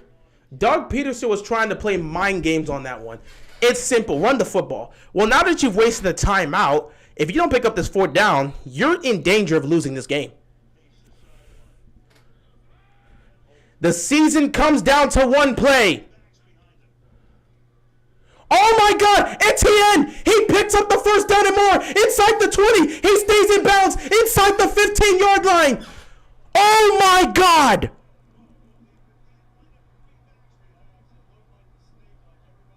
Are they going to kick a field goal to win this game? Are they going to kick a field goal to win this game? No way in hell, bro. Please. No way. No way in hell. Holy crap. We're witnessing history here. Holy crap. Justin Herbert will never be trusted again. Do you understand? Blowing a 27-point lead in a playoff game, do you know what that does to your reputation? Oh my God. Doug Peterson. This Cole mofo right here. They're running the clock down. They're going to kick a field goal and win this game, bro. They're going to kick this field goal here. The Chargers know they can't use it. Bro, if Jacksonville wins this game, no way in hell, bro. They're going to kick a field goal. They're going to kick a field goal. Bro, they're going to kick a field goal. It's coming down to a field goal. They're letting the clock run. It's coming down to a field goal here. They're putting it in the hands of their kicker. Oh, my God. No way in hell, bro. I swear to God. If the Jacksonville Jaguars come back from being down 27, the insanity, the epic choking collapse that this would mean for the Chargers. This would be such a Chargers thing to do. Choke a 27-point lead. They're going to kick this ball. Now, if you're Brandon Staley, you might want to try to ice the kicker here. This is for the win. Riley Patterson, 1 for 1 on lead-changing field goal attempts in the last 2 minutes of the 4th quarter or overtime. So he's only had 1 attempt to do this. This kick right here, is to send Jacksonville to the divisional round. This kick is to send the Jacksonville Jaguars to Kansas City next week, most likely. A kick to send the team to the divisional round for the first time since 2017. Doug Peterson, 36 yards here for the field goal. All Justin Herbert can do is sit back and watch. Well, here's Brandon Staley using his timeout to ice the kicker.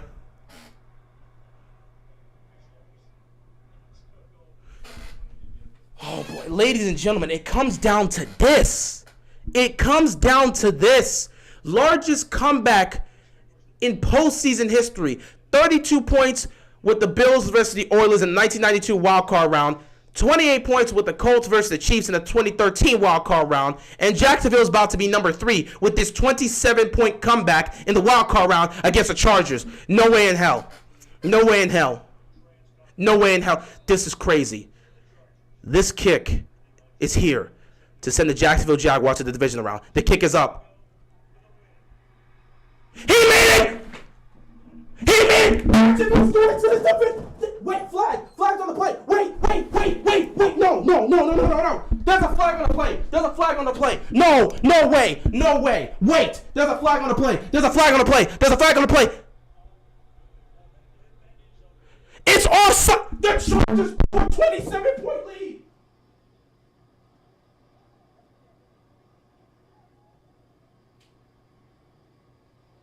The Chargers blew a 27-point lead. I'm lost for words. Doug Peterson coached one hell of a second half football game.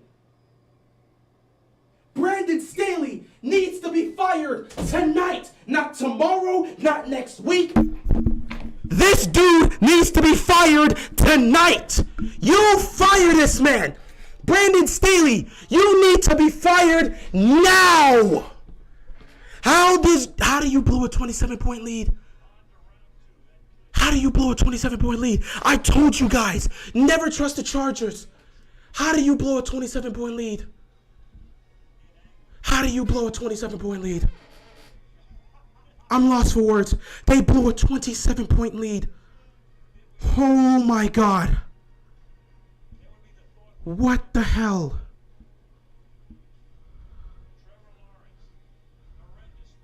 He's got to be fired.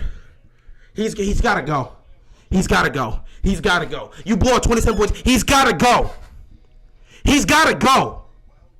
He's got to go. Staley needs to be fired. Brandon Staley needs to be fired tonight. Not tomorrow, not next week. Tonight. He needs to be fired tonight. How do you choke a 27-point lead? How do you choke a 27-point lead? How do you do that? How do you blow a 27-point lead? How does one choke a 27-point lead? I'm lost for words, bro.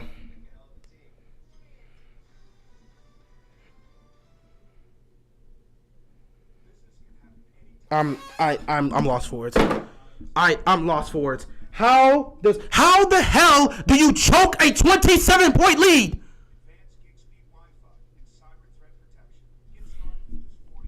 Jacksonville did it to Baltimore when I thought we were going to beat them. Yeah, but that was a 9-point lead. This was 27.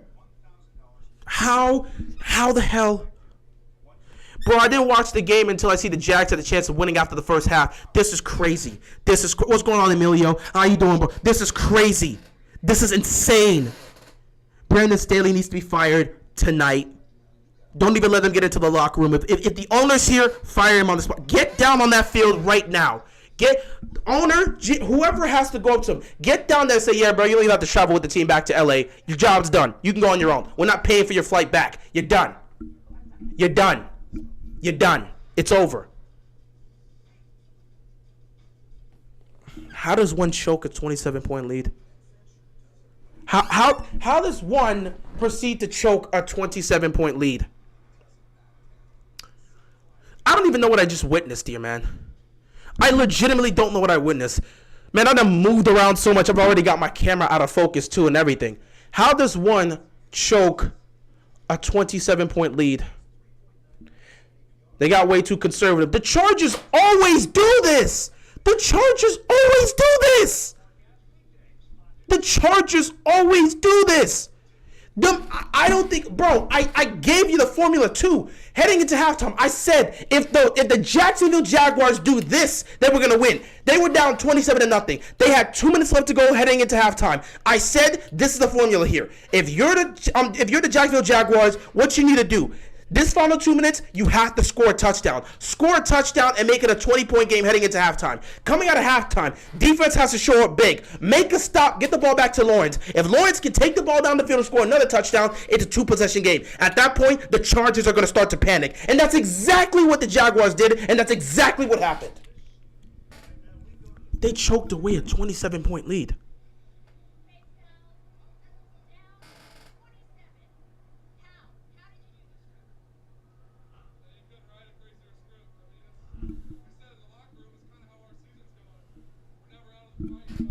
I'm lost, bro. I'm lost. I have to get my setup right because I have to make a whole video on this. And I don't even know what I'm gonna say. I'm gonna have to go cool myself down for a minute before I make this preview, but I'm gonna cut this here, ladies and gentlemen. I feel the need to cut this here and go make this video like now because they choked away a 27-point lead, and I have some things to say about the Chargers, man. I have some legit things to say about the Chargers. I appreciate you guys stopping by here. Obviously, Ravens flock, we know what's happening tomorrow night. Ravens Bengals wildcard round in Cincinnati. Let's just go in and hope they fight to the end. Hopefully they can pull off the upset. We'll see what happens, but yeah. I gotta talk about this game right now because this right here is crazy. It's insane what I just witnessed. This is the year of the upsets. This is the year of the upsets and the year of the comebacks. No matter how much you're down by, anything can happen. And we have seen it. We saw it with the Colts and the Vikings, and we just saw it here tonight in Jacksonville between the Jaguars and the Chargers. I gotta go talk about this game. I'm gonna go cool down for a minute, and then I'm gonna go talk about this game. But I'm gonna end the live stream here. I appreciate you guys stopping by. Thank you so much for watching. And with that being said, that is all I've got. And I'm out of here, man. Peace!